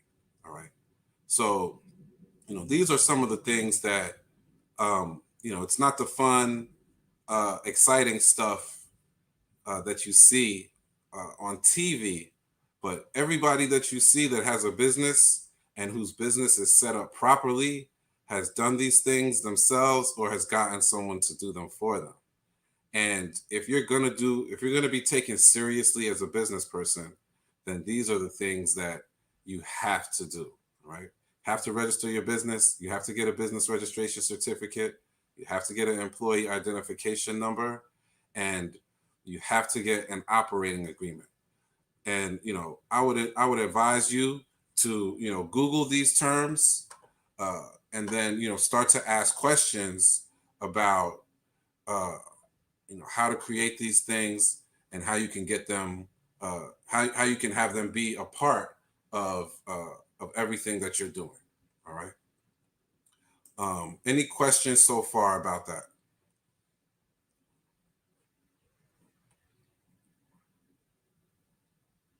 No questions so far? All right. If everybody understood everything I said, then just put a 1 in the chat so that I know that you got that first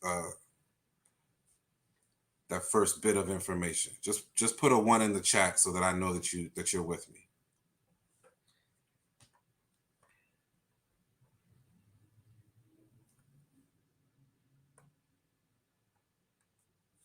All right. Excellent. Excellent. Wonderful. I'm starting to see the ones. All right. Beautiful. Beautiful. Okay. All right. So, once you've done these things, then, you're ready to start, selling your product, or selling your service. As you know, marketing is a big part of business. I'm not a marketing expert myself, but even I know that, you want a YouTube page, Instagram, Facebook, TikTok, all the social media.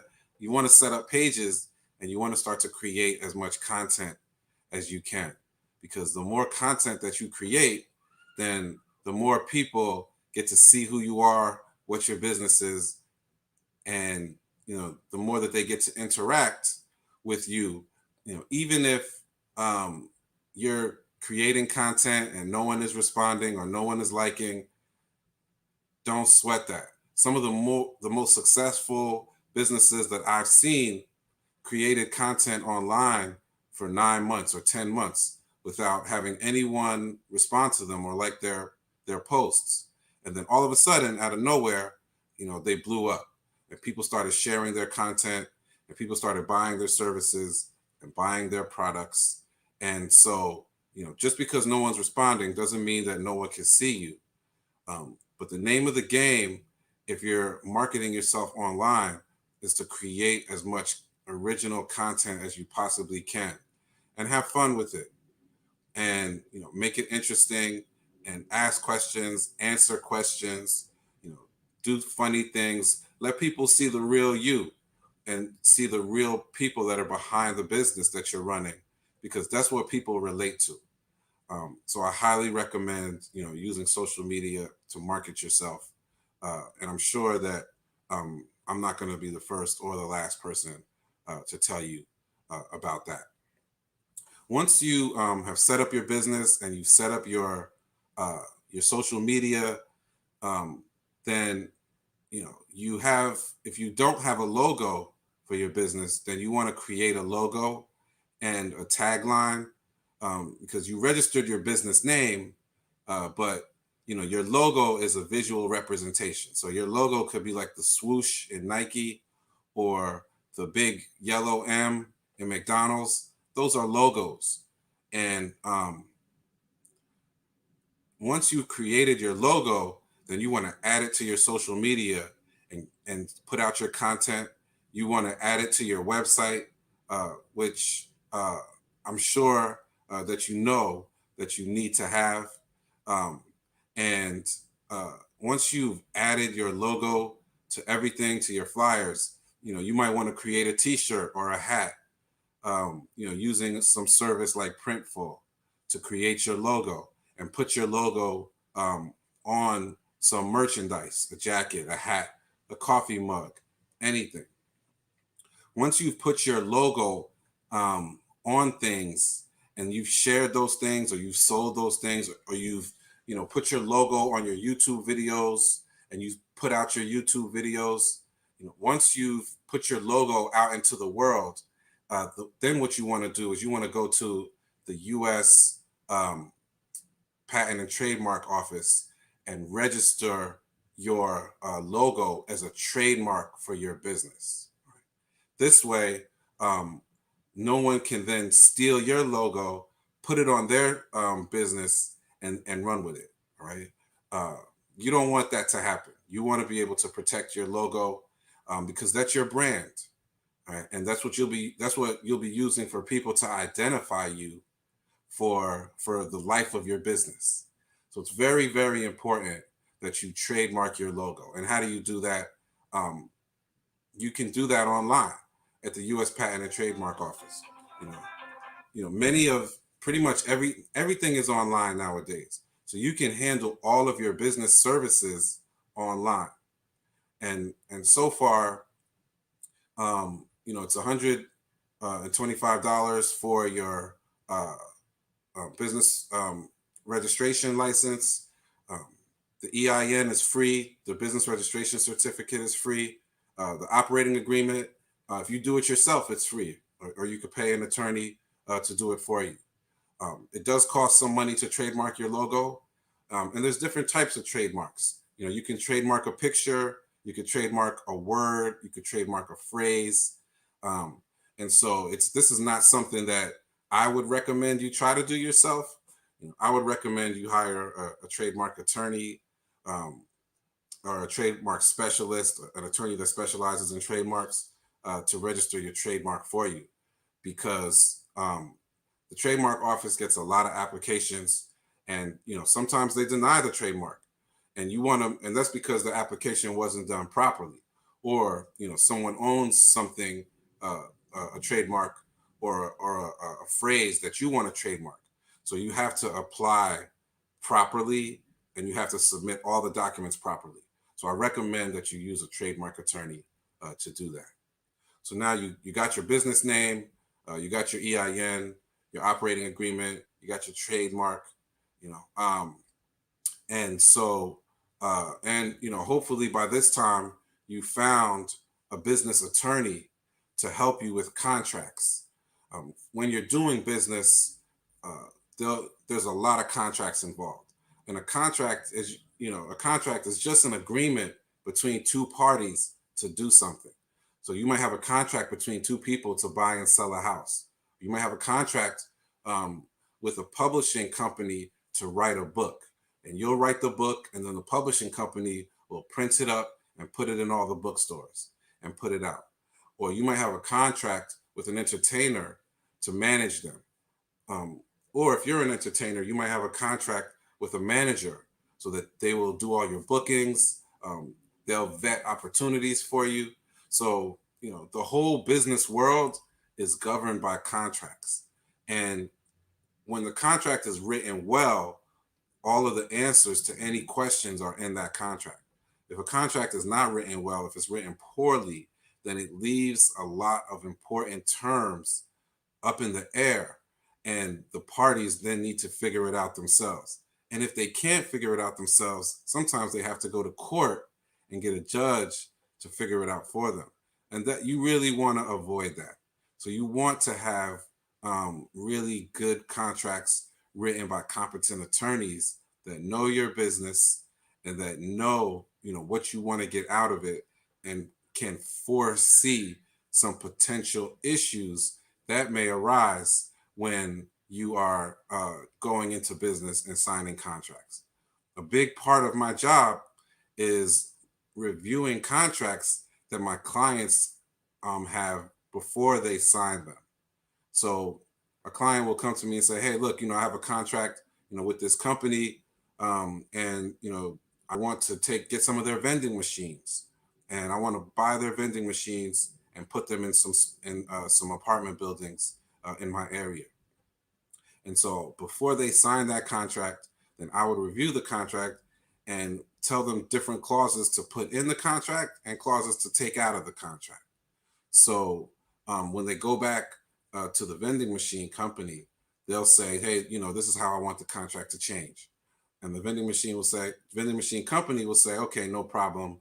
We'll change the contract so that the terms are more favorable to you, and everybody signs and you're happy, and then you go off and you make money. And if there is a dispute, then we'll know exactly how that dispute will be handled by what's in the contract. So I want to pause there as well, and just see if there's anything that anybody wants to ask or comment on at this time. Thank you. Awesome. So these are such gems, honestly. I mean, like, when you think about it, when you're doing business, any type of business, there's a matter of law that comes into play, right? So Darryl is he's an attorney who basically has all those gems, has all that knowledge set, and some of the stuff that he's telling you guys right now are things that you guys are going to need, whether you're in business, thinking about getting in business, or just getting started. So I want to do like a little Q&A, right? So one question I have for you, right, Darryl, when you're starting a business and you're unsure of the name, right? I know you talked about trademark law. Like, what is a trademark, and like, how do you know that you're picking the right name for your business? Great question. So your business name, I'll start with that part of the question. The business name should be unique, to you. It doesn't necessarily, have to explain what your business is. It really doesn't have to do anything, because people are going to identify the business with the marketing. Let's take Google for example. Google, the name of you all know that Google is the name of a business, but if you didn't know that Google was a search engine, let's say it's 1998, you didn't know that Google was a search engine, the name of the business, would not tell you what Google did or what Google was. But what it did, it made people say, Google, I've never heard of a Google. What is that? So I think your name needs to be unique, so that it makes people think, oh, what is that? Let me try to figure that out. You can also go, another route, where the name of the business is, explains, exactly what you do. If Chris, made cakes, if you made cakes, then you could name the business, Chris's Cakes, and then, everyone would know. They wouldn't have to find out exactly what you did, right? They would know that Chris made cakes.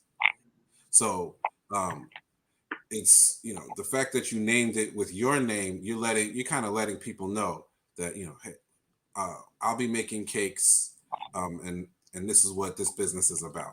So, there's different ways that you can do it. It's really up to you, but just, understand, know what your long-term plan is, so that when you name the business, it's something that can last for, 50 years or 100 years. So know what your long-term plan is. And then with regards to trademarks, as I mentioned before, a trademark is it's a representation of your business. It's a visual representation, like a logo, that is, and the trademark, protects, that visual representation of your business from someone else taking it. So question about trademarks, like while we're talking about trademarks, because I want the kids out there who are starting their businesses and they're thinking about, getting their names, right? I want them to understand how that works in like real business terms. So trademarks, right? If I wanted to have my t-shirts, if I wanted to have my own t-shirt brand, I'm like, you know what? I want to sell a little bit more. I want to throw the Nike swoosh sign on it. What would happen? What would happen to me and my t-shirt?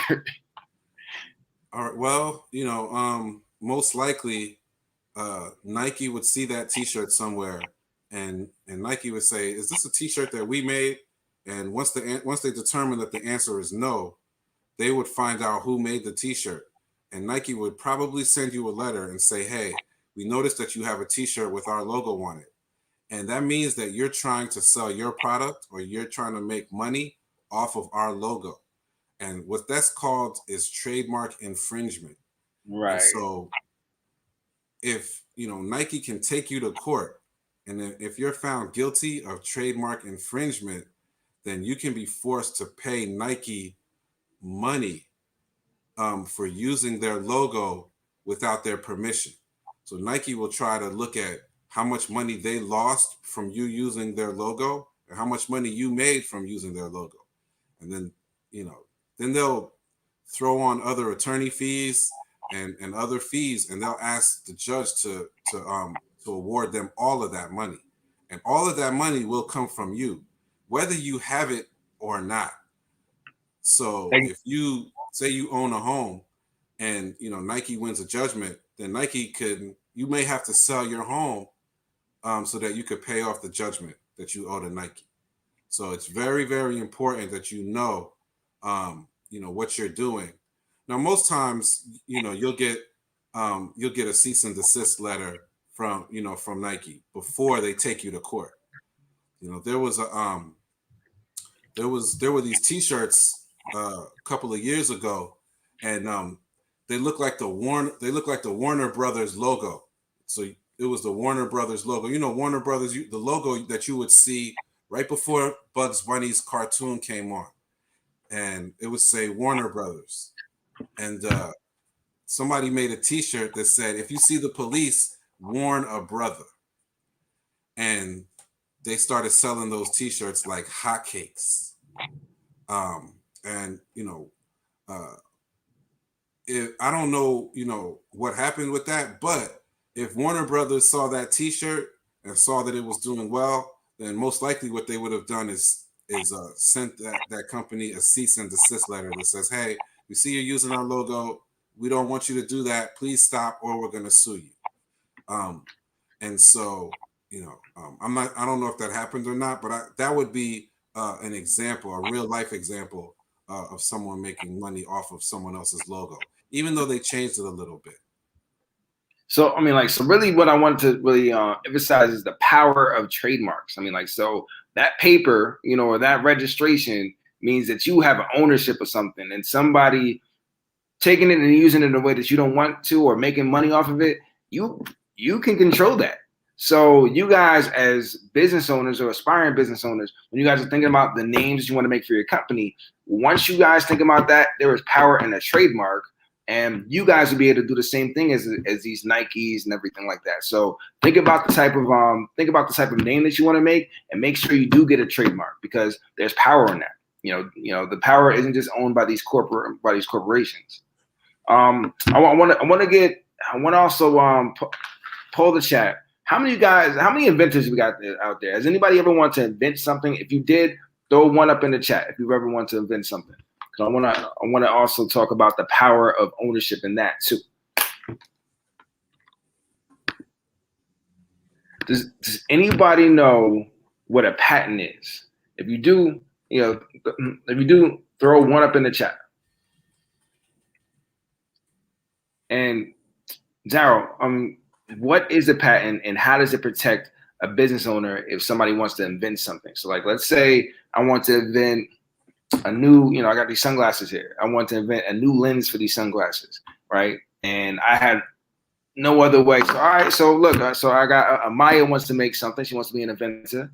All right, so talk to Maya about what a patent is and how that can help her and the power it is. Sure.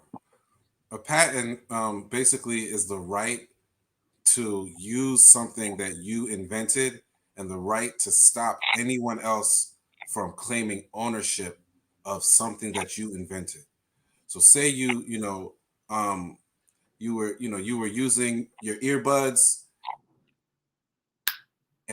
and so you invented a new way to design earbuds, and so then when you made the earbuds, they were great. They felt wonderful. You could do everything in them. So in order to prevent another company from taking your design and creating the earbuds that you made and cutting you out, what you would do is you would get a patent on the design and the manufacturing.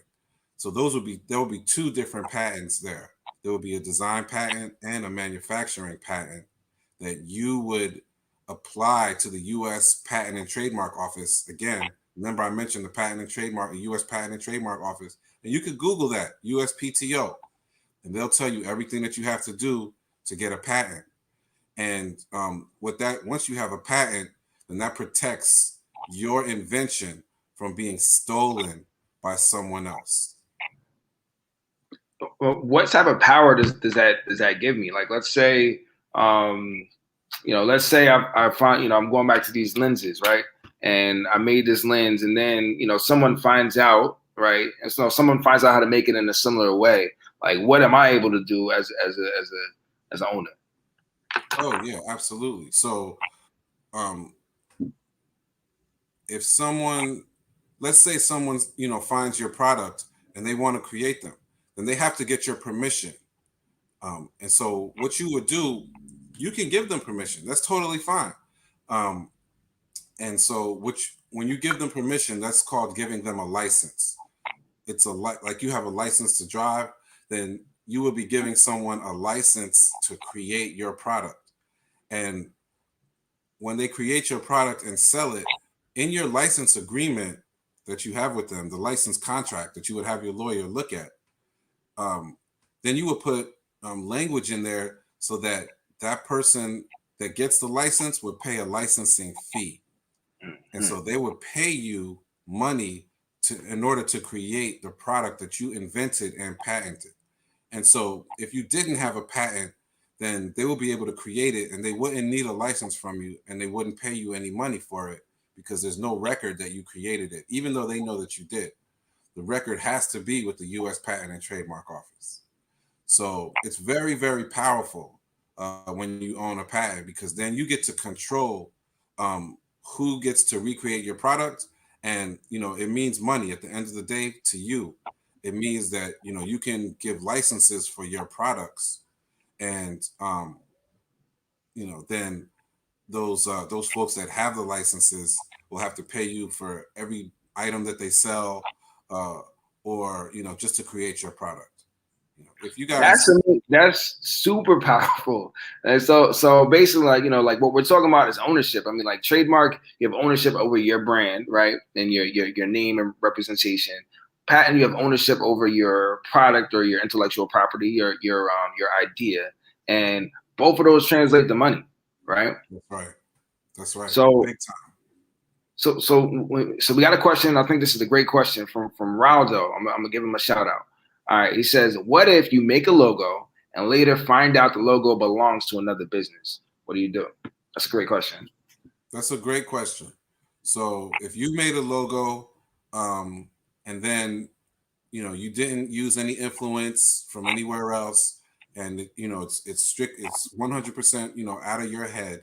And then you find out the logo that you made belongs to another business. You need to find out if that business, if they saw your logo somewhere, before you were able to register it.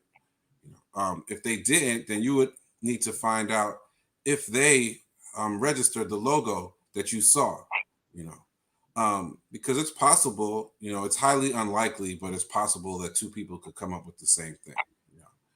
So then you would find out, did they register this logo? Did they trademark it? Do they have all of their protections in place?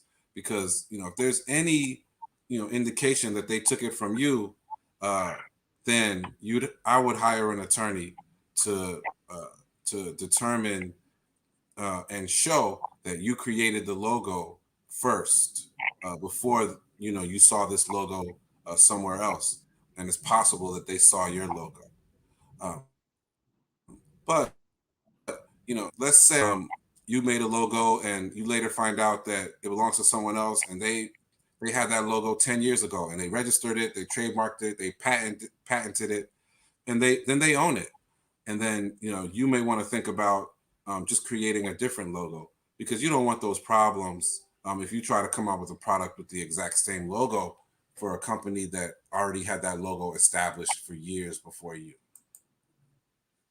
That's true. Okay.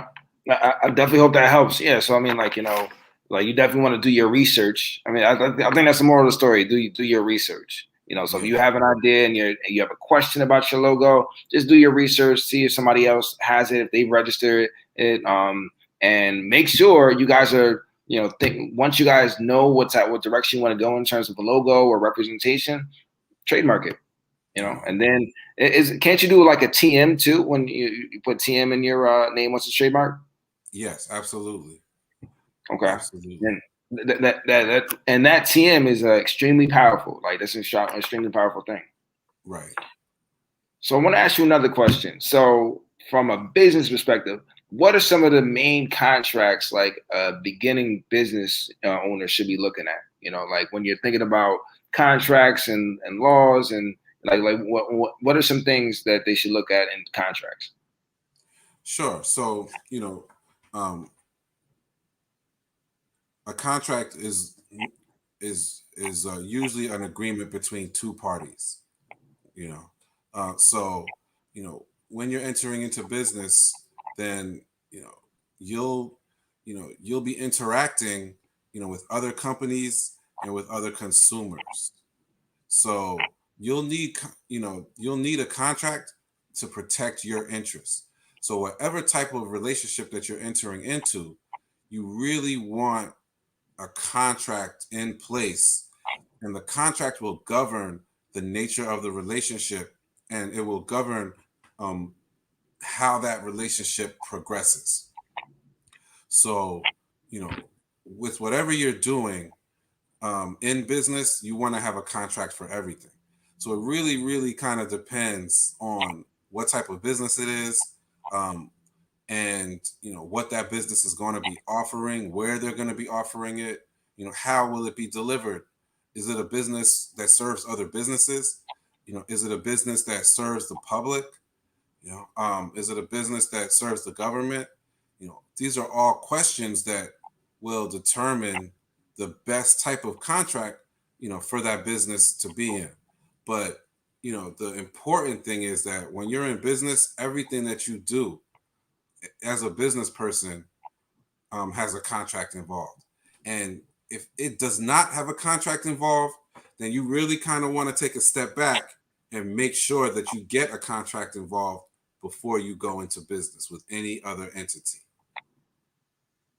That's smart. That's wise. I mean, like, so some of probably the worst situations happen from not reading contracts, probably, right? 100%. So, I mean, like, so make sure, like, if you are going to sign a contract or an agreement, you have you have some level of knowledge, and make sure you have like someone who is licensed for that. Like, make sure you have a lawyer.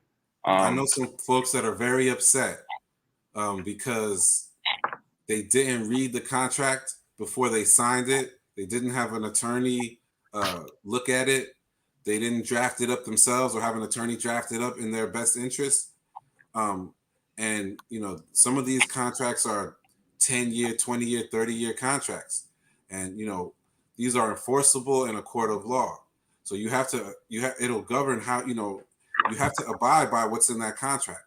So it's very, very, it behooves you to make sure that you understand everything in that contract. And if there's something in there that's not in your favor, that you have to fight to get that out. Yeah, that's true. I mean, like, so imagine if you think you're getting a good deal up front, if somebody's like, oh, I'm going to give you X amount up front, and then, fine print, it says, but you owe, it's a 20-year contract, you owe me X amount on the back end. You may think you're winning, but that contract, by law, it's not winning. So you want to make sure you have someone to look over it that's in your best interest. Absolutely. Many of you, when you start your businesses, you're going to need money. So you might go to a bank and say, hey, I need to take out a business loan, or I need to get some business credit. It's very important that you read those contracts so that you know exactly how much you're borrowing, how much you have to pay back, how long you have to pay, how often you have to pay. Do you have to pay every week or every month? What's your interest rate? Meaning if you borrow 100, if your interest is 20%, that means you're paying back 120. Does that make sense for you? What are other people paying in interest? There's a lot of research that goes into it. Yeah, I mean, like, so, like, I want to pull the group and to see, like, do you guys have any questions from a legal perspective and of starting your business? But one question I want to dial it back. You mentioned you dropped a lot of gems in the beginning, right? I want to dial it back. EIN number, right? And you said that's free, right? That's right. You can. All right. So, well, I want to slow it down. I mean, like, all right, if you know what an EIN number is, put a 1 in the chat. But I mean, like, for those who don't, I want to go over like what that is. Like, what is an EIN number and why is that important? Okay. An EIN number is a registration number that you get from the Internal Revenue Service, which is the IRS. And the IRS is the arm of the government that collects taxes. So when you have an EIN number, that allows you to go to a bank and open up a bank account in the name of your business. Once you open up a bank account in the name of your business, then all the money that you make from that business, it goes into that bank account. And then you pay taxes on that money. And the IRS identifies you as a business with your EIN number. That's how they know to take the taxes, to tax your company as a business and not to tax it personally. because a lot of folks, they'll start a business and they'll collect money, but they don't set up a business bank account. And then that money goes into their personal account. And then it's taxed differently because the money is being taxed as the entity as an individual and not as a registered corporation. So from a legal standpoint, you want the EIN number to protect you from the government taking more of your money than they're supposed to take through taxes. That's huge. Listen, like if you guys take away something, take that away. I mean, like as you guys are setting up your business, you want to do it right, right? So if you do it right, you're gonna want to set up an EIN number, which is like basically just like you said. Actually, like I'm gonna shout out Chloe, who said it's your business social security number, right? It basically is. That's your business entity number. So you want to be able to set that up so that your business is doing right, business in the right way. And that's huge. I mean, like, I didn't even know that it was free, because there are people who will charge you to be like, oh, I'll do everything for you, but you can do it for free. That's huge. So now where will they go to set up their EIN number? And what's the process? Oh yeah, that's a great question. So you will go to the IRS website, irs.gov, irs.gov, and do a search there for EIN number. And remember, EIN is short for Employee Identification Number. And you will put in the name of your business, the address of the business, and the person that's responsible for the business, and the number that your state gave you, the registration number that your state gave you, and then you will put in the type of business. So it's basically, when I say put it in, it's a form that you fill out right on irs.gov, and they can give you the EIN number as soon as you finish filling out the form. So the form probably takes about 10 minutes to fill out max. And then after that 10 minutes of filling out very basic information about yourself and your company, then the federal government will issue you an EIN number on the spot. So it's very, very easy to do. But if you have questions, there are like AI bots, so you can chat with a bot that will answer any question that you have on irs.gov about filling out the EIN. So it's really helpful, and it's it really tries to answer any question that you have before you complete it. Awesome. So really, I mean, like, I hope you guys are getting the steps, right? So first, you want to think about your business idea. You want to think about what you want to do. Once you have that, make sure you do an EIN number so that business could now become a legal entity. And then, of course, you're going to want to do your trademark. So now, where will they go to for the trademark?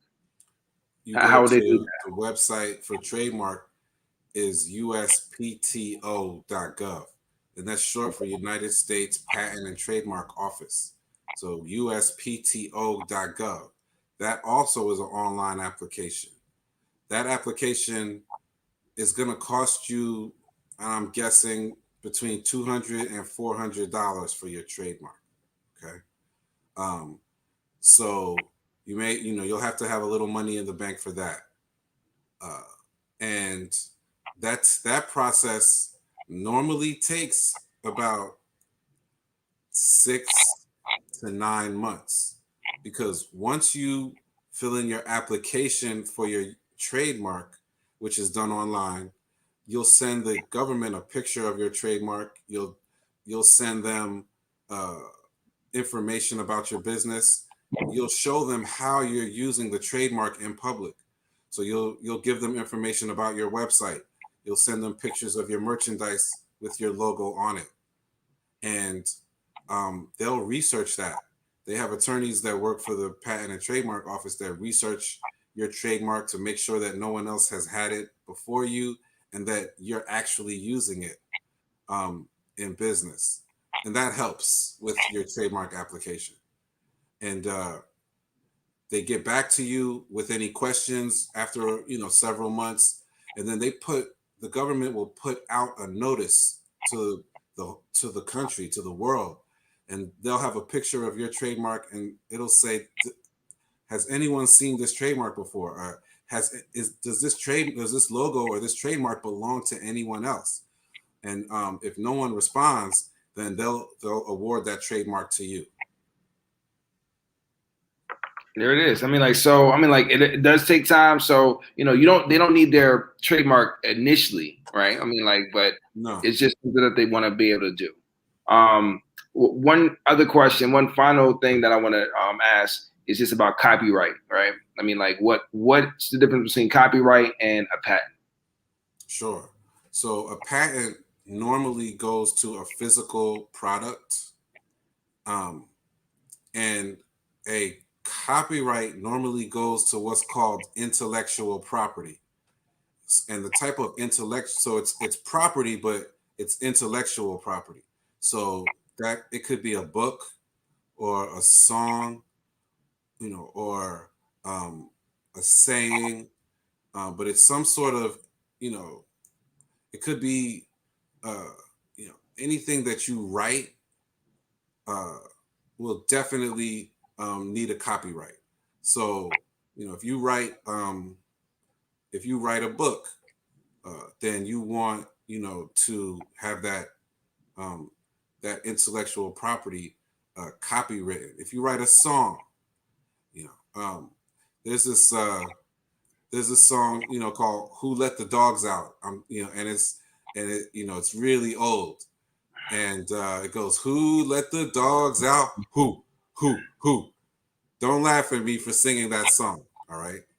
But that song, there was a copyright issue with that song where there were like 10 different people who said that they owned that song. And the reason why, they all wanted it, because that song was so popular one year that, it was everywhere, and it was being used in commercials and on TV shows. And, whoever was the writer, whoever was the owner of it, would get paid every time that song was used, or that song was played on the radio. So there were 10 different people that said, I wrote the song, I own the song, I wrote the song, I own the song. And, it was a really big deal because the original owner never copywrote the song. So he left himself open to, anyone in the world saying, oh no, this is my song, I wrote it, and I deserve the money from the song being played. All right. So, and actually there's a documentary about it. I think it's on Netflix or Amazon Prime. If you look up the documentary about Who Let the Dogs Out, you'll see that, it goes back and it spans different countries, over, 30, 40 years of litigation, meaning of people going to court,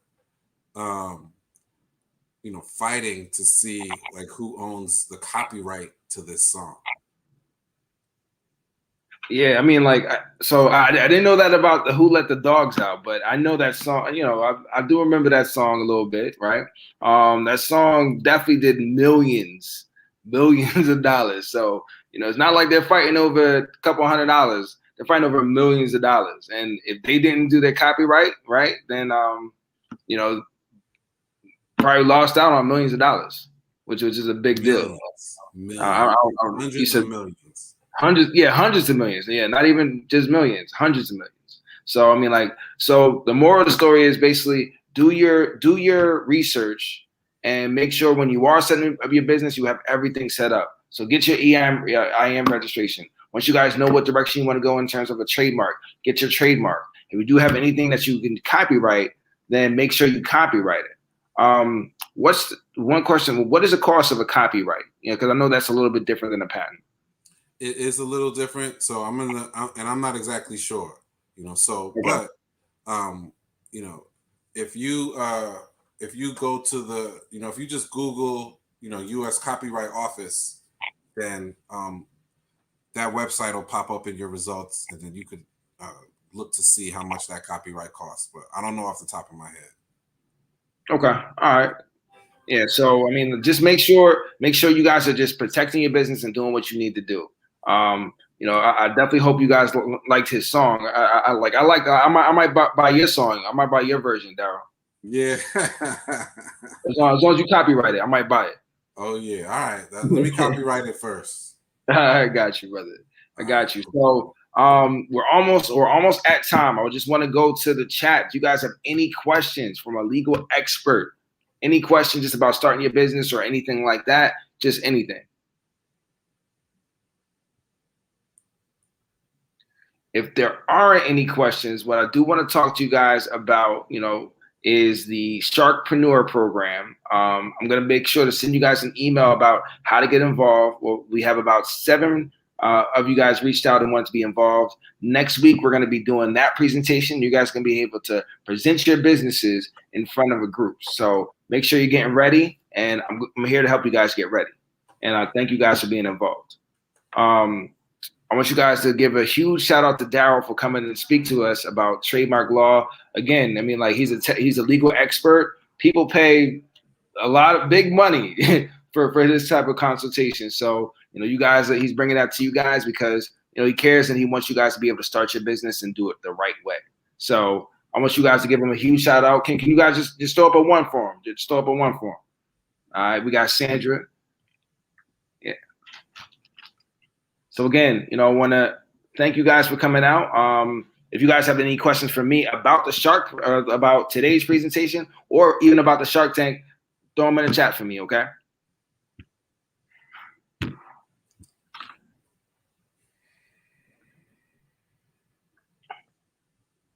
So Daryl, thanks again. I appreciate you coming out. Oh, do you want to also talk? I mean, like I said, I would get to do this before the end. And I know you do a chess program. You want to plug that a little bit and what you do with the chess? Thank you for having me. I really appreciate the opportunity. You know, if you guys have any questions, you know, you see my name here, just, you know, reach out. And I will be happy to answer any questions. You know, I'll share my contact information with Chris. And so, you know, anybody that wants it, you know, he could share it with you. And it was a real great opportunity to talk to you guys.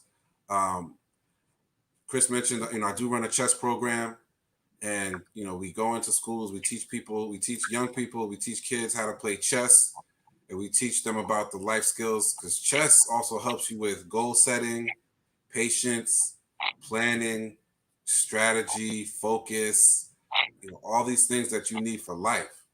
And so, you know, we match each person up, and we teach them about chess and about life.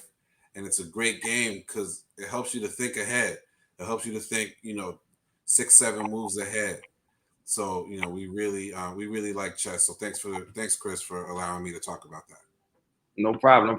I don't know if we have any chess players in there, but I don't know if you guys could beat Daryl. I don't know. he's saying no. If he's saying no, then I'm saying no too. It sounds like he's nice. So again, you know, that's pretty much our time. I want to thank you guys today, and I hope you guys enjoyed the session.